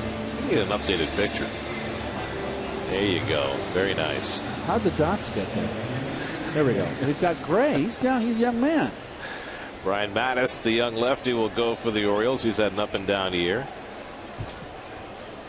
We'll get a new picture of Dylan sometime soon. Bobby Parnell comes on to pitch the 7th inning for New York. And it's been a while since Bobby has pitched. That was way back in the Tampa series where he had a scoreless inning back on the 14th. So Santana threw 101 pitches over 6 innings. No runs, 4 hits, 2 walks, 5 strikeouts. Lowers his season ERA to an even 3. In line for his 5th victory of the season. Steve Pearce leads off in the 7th inning and takes a fastball for a strike. Pearce is grounded back to the mound and taking a call 3rd strike. So the Mets using their bullpen for the first time in this series after Dickey went 9 last night. Starters have been routinely going deep into games. Last time a starter failed to go 6 was Santana in his start at Tampa Bay. Then G went 6, Neese went 7, Chris Young went 7, and then last night Dickey went 9. So a lot less pressure on the bullpen. Well, recently. I think the philosophy is slowly changing. And the breaking ball struck him out. 3 pitches. Parnell takes care of Steve Pearce for the first out. Steve Pearce is not good at bat here. Look at that. The finger underneath. You can see that those 2 index finger and the middle finger underneath. The rotation, the tumbling of the ball. More like a slider than a curve. And quick work. That's that pitch he learned from Jason Isringhausen last summer. That knuckle curve that is he's been throwing forever. Here's Steve Tollefson, who's 0 for 2.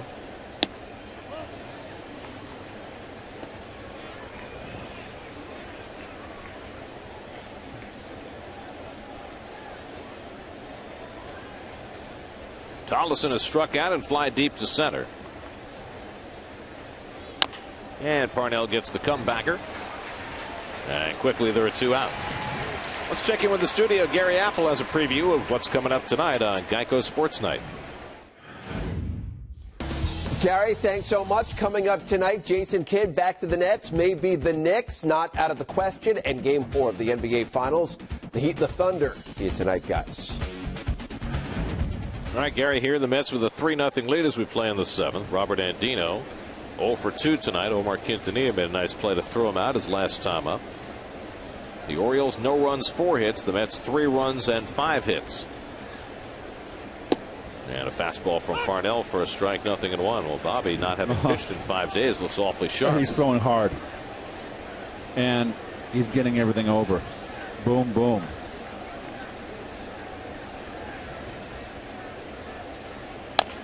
And a weak ground ball down to Ike Davis. Parnell gets over to cover. It can't be much easier. 7-pitch inning for Bobby Parnell. 7th inning stretch, 3-0 Mets.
Matchup with insider info and opinion, plus in-depth looks at the Mets gearing up for the weekend series against the Yankees. Mets blog presented by Verizon, featured on SNY.TV, your online home of all things New York sports. Omar Quintanilla hits one past the mound and up the middle for a base hit. So Quintanilla, who was hitless in his previous 16 at-bats, breaks that string with a first pitch single to start the bottom of the 7th.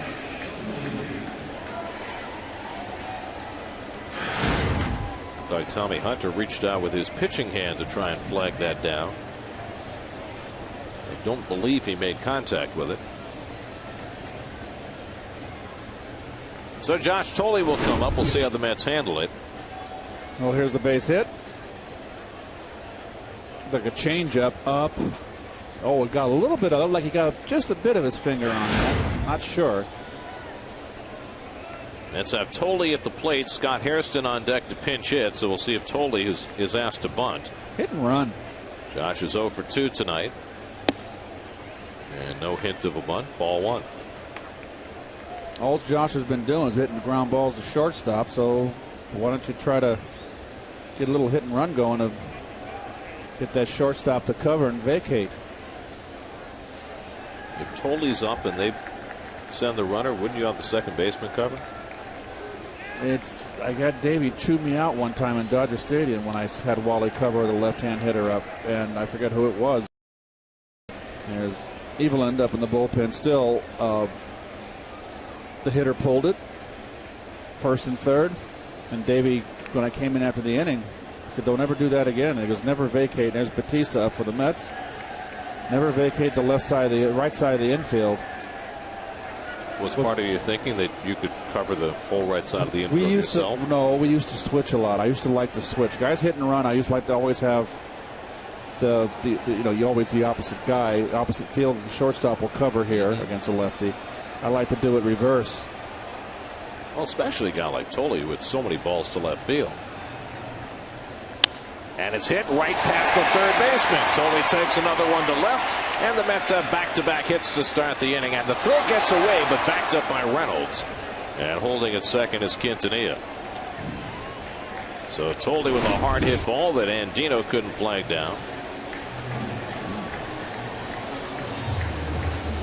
That's what happens when they play in. Get it right past him. So now Scott Hairston will come up with 2 men on. I don't understand why the third baseman is playing in. You've got the number 8 hitter in the lineup, Gary. With the pitcher behind him, you're going to sacrifice with and even though they're going to pinch hit. Quintanilla and Thole, the base runners, with nobody out. So Tommy Hunter running into some more trouble here in the 7th. He looked awfully good for the first 5 innings. Gave up the 2-run homer to Duda in the 6th. A couple of hits to start the 7th. Hairston the batter. That'll keep Buck Showalter from making the pitching change. He's got the left-hander. Eveland up in the bullpen. Mets only have one left-handed bench on the bench, a bat on the bench tonight, and that's Andres Torres, a switch hitter. And I don't know why the Orioles have the corners in. There's no chance in the world that Scott Hairston is coming up here to bunt. And look at Reynolds over at first. That's just a bad scouting report. You have to know if Scott Hairston's coming up, he's not coming up to bunt. Scott started, played left field last night, went 1 for 4. And he takes a big hack and fouls it back 1-1. Wow, I can't believe this. This is really leaving yourself vulnerable to a big inning.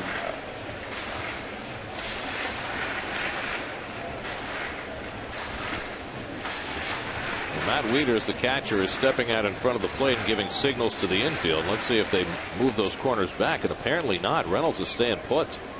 This is shocking. It sure is. I mean, you have advanced scouts, you have ways of knowing who you're facing, and Scott Hairston is never going to be called upon to bunt. He's up there to hit a home run, and he hits one deep to center field, but not deep enough. Adam Jones will have room. Tagging at second is Quintanilla. That'll advance him over to third. And the Mets have runners at the corners with 1 out. So Hairston with a deep fly ball at least serves to advance Quintanilla to third. And now Buck Showalter with the lefties coming up will make the pitching change and bring Eveland into the game. You got Nieuwenhuis, Valdespin, 2 left-hand hitters. coming up.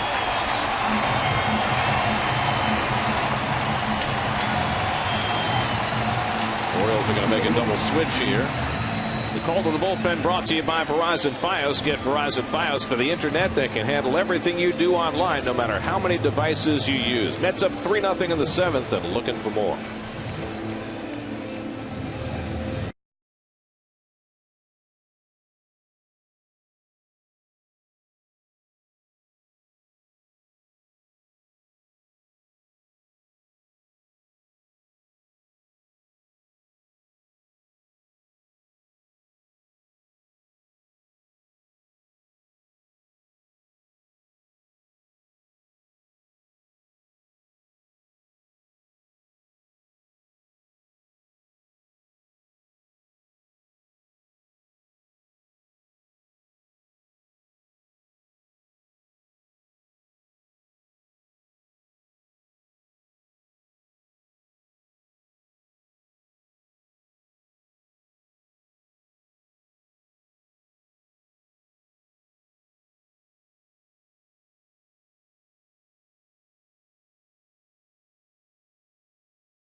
Comes in to play third base. He'll bat ninth, and veteran left-hander Dana Evelyn will pitch and bat eighth. Well, Evelyn got called up in May from Norfolk, believe it or not, the old Met Tidewater Tides team, though their former AAA team. Left-handers, as you can see, hitting .219 against them. This is his 10th appearance, one start. He has been a starter the last few years, now with his 7th big league team. Andres Torres is going to bat for Kirk Neuenhuis to get a right-handed bat in there against Evelyn. Neuenhuis went 0 for 3 tonight, so Torres has been swinging well as a right-hand batter. Hits here, first and third and one out, and takes a breaking ball inside for ball one. Behind Torres is Jordani Valdespin, and the Mets have more right-handed bats in the dugout with Vinny Rotino, Justin Turner, Mike Nickias. Nobody up in the Baltimore bullpen. And another breaking ball from Evelyn, sharply into the dirt, 2-0. It's always interesting, you know, you got pitchers that come in with cold statistics.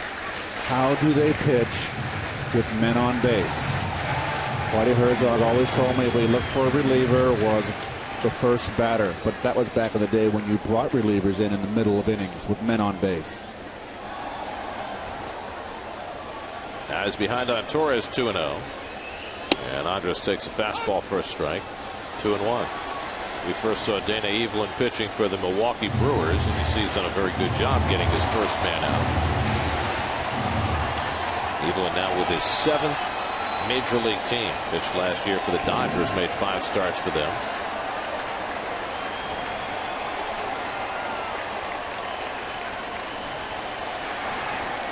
Reynolds not even close to the bag. Are you allowed to do that?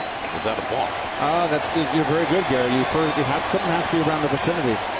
You could squeeze here too, you know, with Torres. I doubt they'll do it, but it's within the realm of possibilities. Good pitch to do it on 2-1. Quintanilla at third, Tolley at first with 1 out.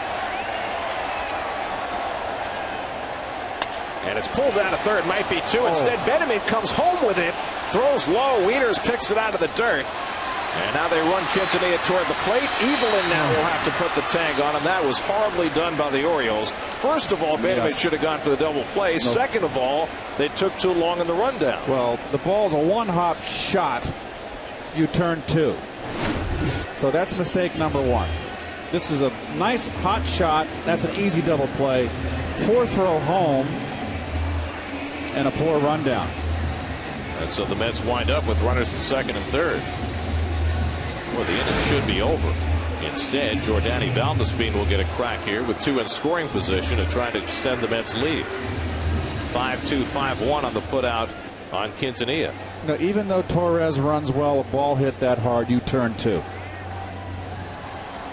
So now Tolle at third, Torres at second with 2 out.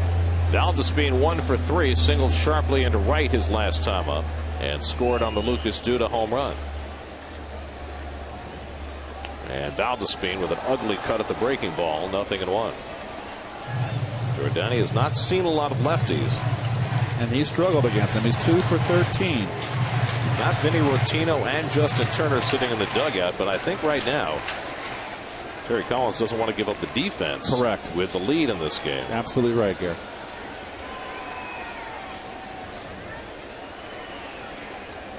So Valdespin getting the opportunity against the left-hander. Benjamin at third has just got to back up here a little bit with the pitch. There's 2 outs. Valdespin hits the ball to all fields. Jordani is 2 for 13 against left-hand pitching.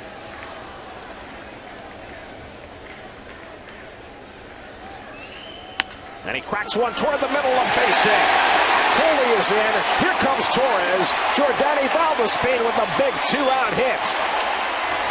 So the Orioles fail to go for the sure double play, and it costs them 2, and the Mets have a 5-0 lead. Well, it's going to cost them more than likely the ball game. It's never over till it's over. But Valdespin, watch him keep the shoulder in. Hanger. Beautiful hitting. Nice flat slider. Not on top. When you get out there too much 3/4, the ball flattens out, stays on the same plane. That is a good pitch to hit. So Valdespin continues to be in the middle of everything.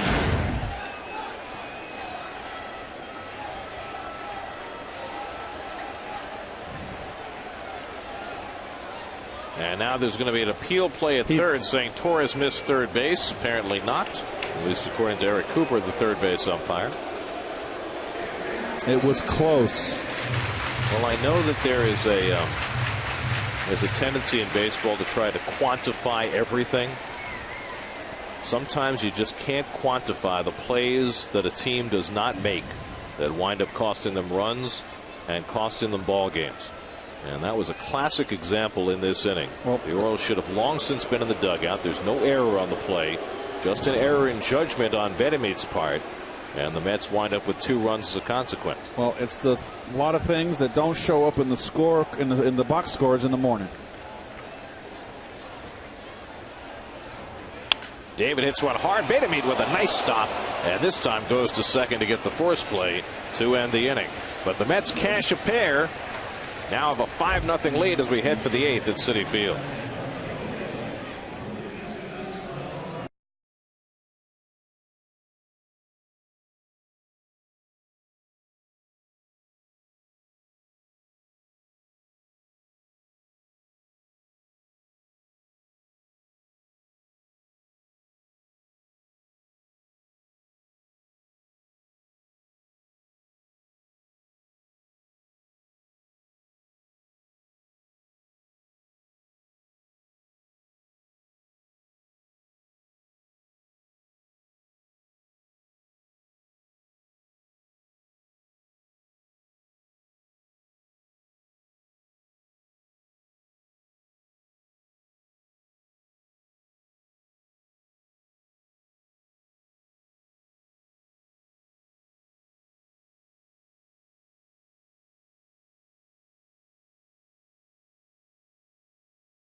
The game in left field for the Mets. Andres Torres stays in at center.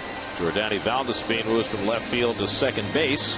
So Daniel Murphy comes out, and Miguel Batista will go in his number 6 spot in the batting order. Well, Batista has moved up in the food chain, has he not? He got out. Remember, it's such a bad start in April, and I really thought he'd find the plate, but boy, he has really brought that earned run average down, and he has been picked up some starting, a couple starts, and been really solid out of the bullpen.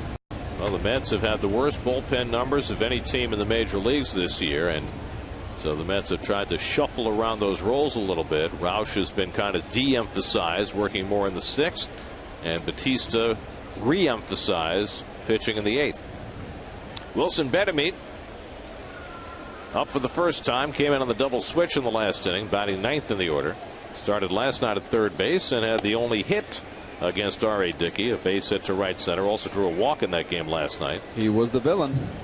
So of the 3 base runners the O's had against Dickey, Betemit represented 2 of them. And Batista misses low and away, 2-0. Bobby Parnell worked a 1-2-3 7th in back of Johan Santana, who turned in 6 scoreless innings tonight. Nice bounce back for Johan after a couple of rough outings. And a fastball strike to Betemit, 2-1. Brian Roberts on deck, then J.J. Hardy for the Orioles, who now have not scored in 19 innings, going back to Sunday.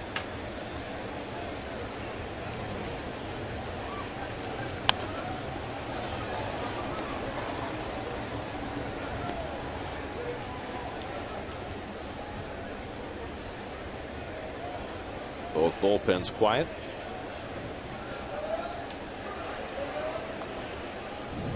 41-year-old Miguel Batista, who's done just about every job a pitcher can do in his big league career, from starter to closer and everything in between. A liner over the glove of Valdespin, and a base hit for Betemit to lead off the 8th inning. Let's go back to our Toyota tweet of the game. We asked what your thoughts are on R.A. Dickey and whether he can continue this incredible run he's on. As long as there's no rain in the forecast, a threat for a no-hitter every time out, referring to the water balloon game in Atlanta, his only loss of the year.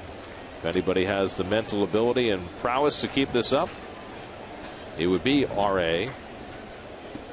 You know, in ancient Egypt, Ra, R.A., was the sun god. So, of course, Dickey will keep the rain away. He's not the rain god. He's the sun god. You're getting very spiritual here.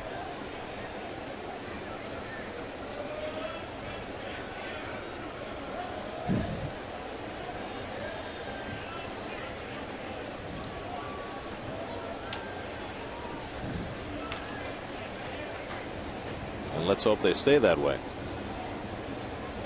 It was a John Franco tactic. When John was in a jam, yes, he would always pause and tie his shoe. Brian Roberts 0 for 2 and a walk tonight. Roberts 0 for 6 in this series as he continues to forge his way back from a horrible concussion that cost him more than a year. Speaking of concussions, Jason Bay saw the doctors for the 2nd straight day today, still waiting for some kind of firm report on Jason's status. One thing we know is it's not good. There's a strike to Roberts, 1-2. I have to figure if there was much good news to be heard about Jason's concussion, we would have heard by now.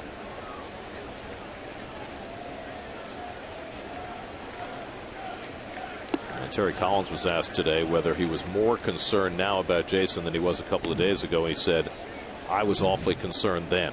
I agree. Because when he hit that wall and got up, it was a definite, you can tell the look on his face that he didn't know where he was. And then when he walked off the field, he was staggering. So you got to fix those laces. Someone call a trainer. It's a human rain delay here. Uh-oh. Now we have a young person who has decided that rather than watch a ball game, he'd rather spend the night in jail. So will have a bit of a delay in addition to Batista tying his shoe.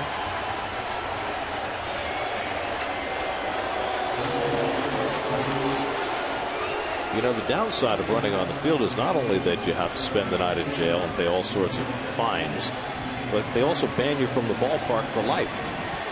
Who wants that?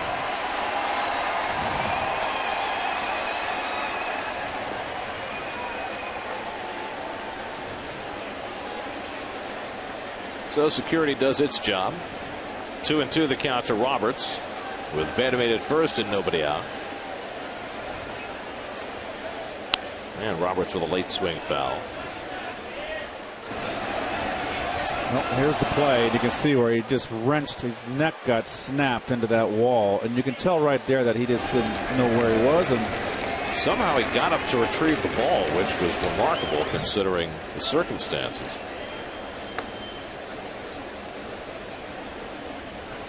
That goes to the backstop, and that'll move Benamid down to second base. So a wild pitch from Miguel Batista puts a runner in scoring position with nobody out. not so sure. Let's see. Did this ball hit the dirt? It's a fastball. A little late reaction from Josh. That's going to be a wild pitch.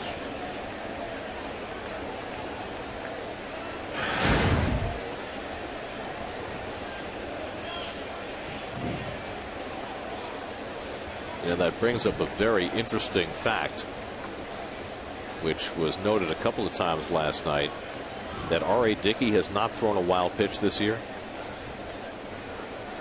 How's that possible? I hear you, but how is it possible that he only has how many walks in the course of the season? I mean, on this run he's at, it is just incredible. 19 walks going into yesterday, so he's got 21 walks in 99 innings. That is incredible. It's good for any kind of pitcher. Forget about a knuckleballer. 3-2, and Roberts grounds it on the right side. Valdespin makes the play. That's the first out of the inning. Benamid goes over to third. So the Orioles, who have not scored a run in 19 innings, have a chance for one here. And Mets will play the infield back, of course, with a 5-0 lead. Roberts with the ground out, moving Benamid over to third with one out. And now J.J. Hardy is 1 for 3. Hit a fly ball to deep left field. Valdespin, who was playing left field, went back on the warning track to grab it his last time up. Hardy established himself a number of years ago as a home run hitting shortstop with Milwaukee. He had the 1 year in Minnesota when he really didn't play well, only had 6 home runs, but responded last year with the Orioles as Roush and Burdack are up, and hit 30 home runs in his first year in Baltimore.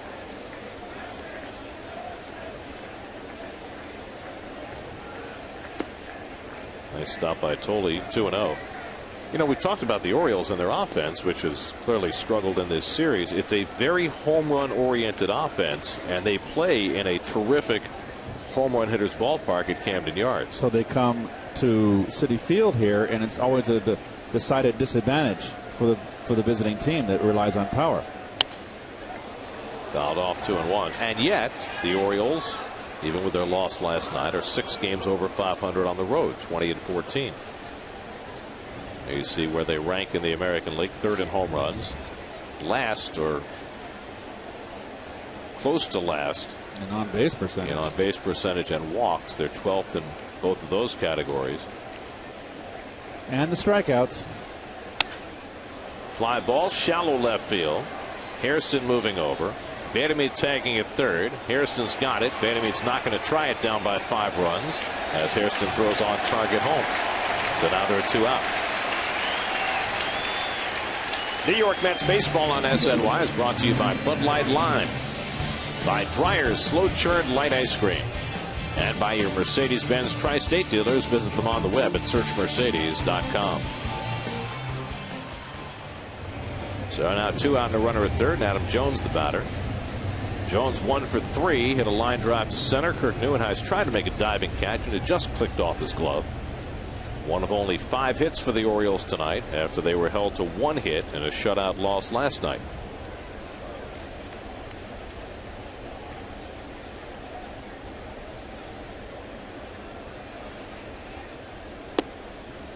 By the way, just one more piece of business from last night's game.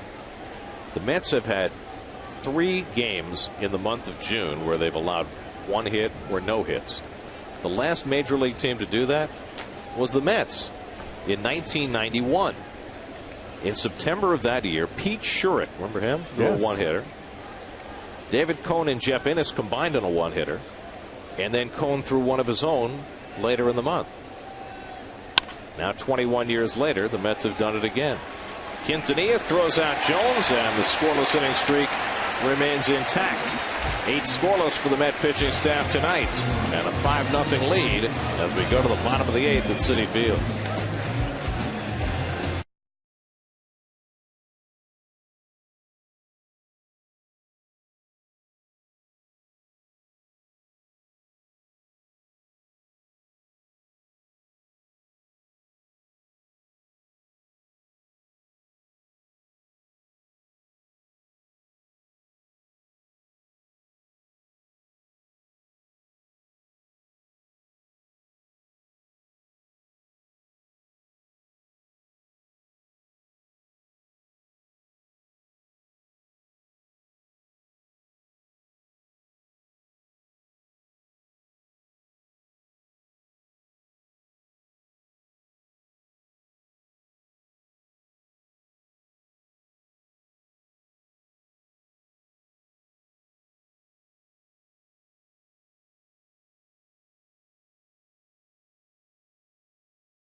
Slow Motion is brought to you by your Mercedes-Benz Tri-State dealers.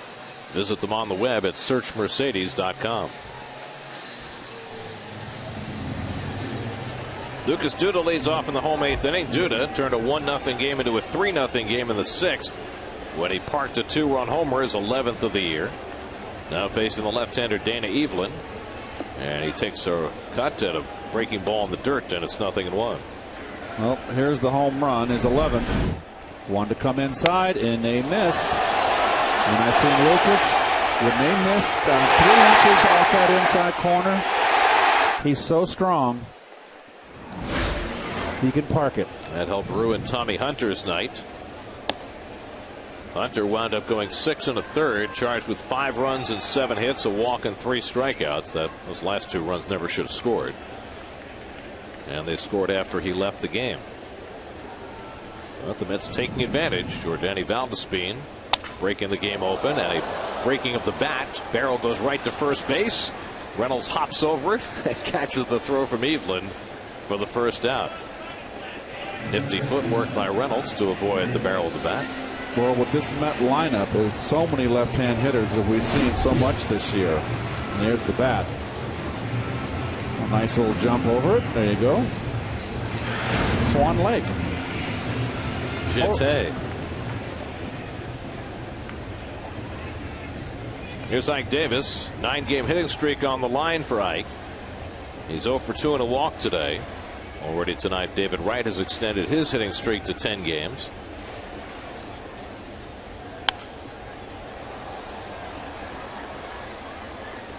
A lot of left-hand hitters in this lineup. And, you know, from the 4th cleanup down, there's Turner. The forgotten man is on deck. He hasn't had an at-bat since being activated on Saturday, coming back from the sprained ankle. And a breaking ball strike. 0-2 to Davis.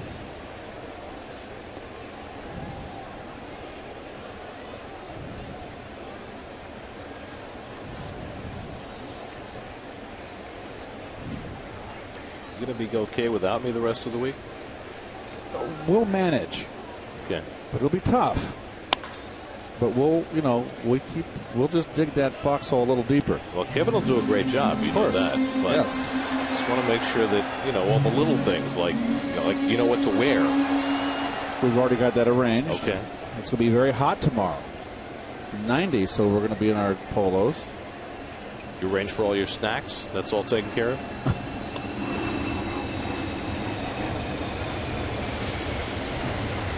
Big week for my family. My daughter Jacqueline graduated from college last week. Congratulations to her. My son Zach graduating from high school this week. Congratulations to both of them and to you, of course. They're all moving out the door. High fly ball to center field. Adam Jones drifting back. And that's 2 away. So Davis is retired. 2 out and nobody on. Get to Citi Field tomorrow night at 7:10 p.m. as the series with the Orioles concludes. Visit Mets.com or call 718-507-TIXX for your tickets now. Well, now Justin Turner, his first at bat since returning from the disabled list. He had been red hot when he went down with a sprained ankle trying to get back into first base. And it's good to see Justin back in uniform and with a smile on his face.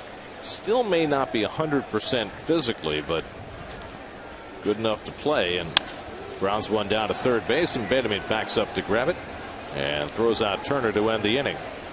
We head for the 9th. Mets trying for their second straight shutout, up 5-0.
This 3-game series, Dylan G goes for the Mets, Brian Mattis for the Orioles. 6:30 the coverage tomorrow night. Mets and Orioles right here on SNY.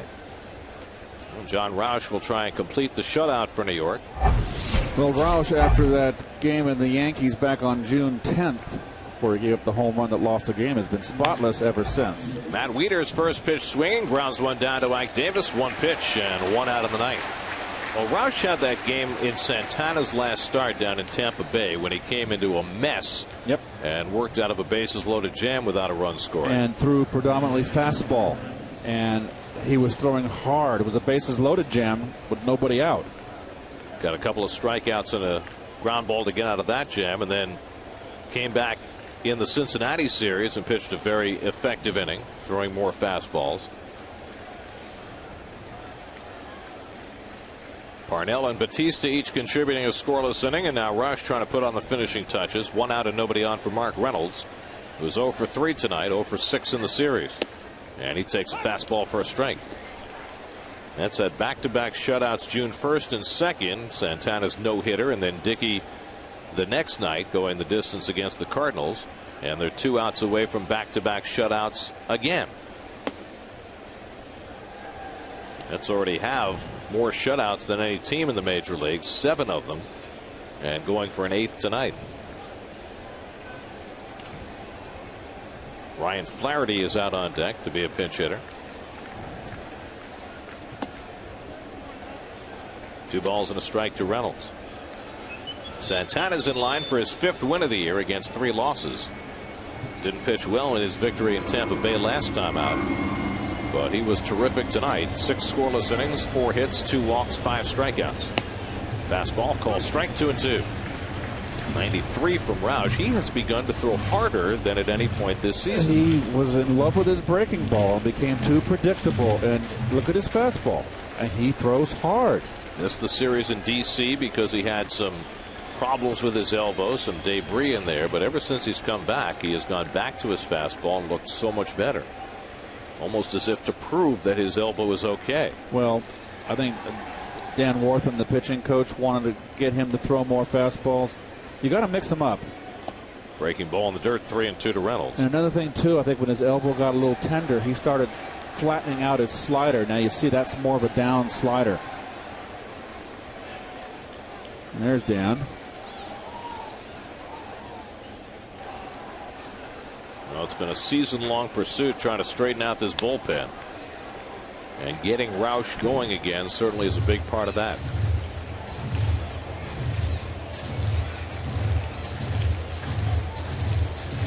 Mets began the day 4 games behind Washington, sitting in 2nd place in the NL East. The Nats are down 5-4 to the Rays in the 8th inning tonight in D.C.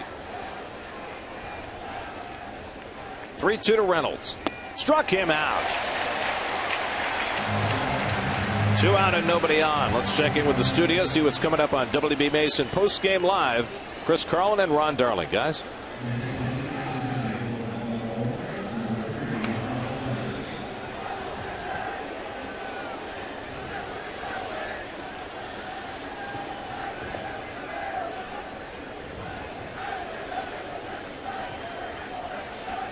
Valdespin certainly has had a big impact the last couple of nights. Here's Ryan Flaherty, the last hope for the Orioles, batting for Steve Pearce, and he takes a strike. Flaherty hitting just 186 in a limited number of at-bats. Nick Johnson out on deck. He'll pinch hit if Flaherty keeps it going. And Flaherty drives one to center field, chasing Torres back, and Torres makes the catch, and the ball game is over. Back-to-back shutouts for the New York Mets as Roush finishes it up. Johan Santana with 6 scoreless innings. Lucas Duda with a 2-run homer. And the Mets blanking the Orioles for the 2nd straight night, 5-0. Well, the Mets have been, they get swept, they sweep. Didn't they get swept again? And now they're looking at another sweep of the Orioles here. It's been kind of a roller coaster ride, but the pitching has been outstanding. A nice bounce back from Santana. 6 innings, strong innings, 4 hits, no runs. Duda, of course, the big blow. And enough can't be said of Valdespin. Valdespin 2 for 4, drove in 2 runs that broke the game open. That was in the 7th, a 2-run single, and he scored a run. He continues to shine. Big bounce back game for Santana after 2 rocky starts. Met pitchers have now thrown 22 consecutive scoreless innings as they shut out the Orioles for the 2nd straight night to move to 5 games over 500. The Orioles with just 6 hits in the first 2 games of the series, and they've now gone 21 innings without scoring a run. So the Mets victorious again tonight as they beat the Orioles 5-0. We'll come back with more from Citi Field in just a moment.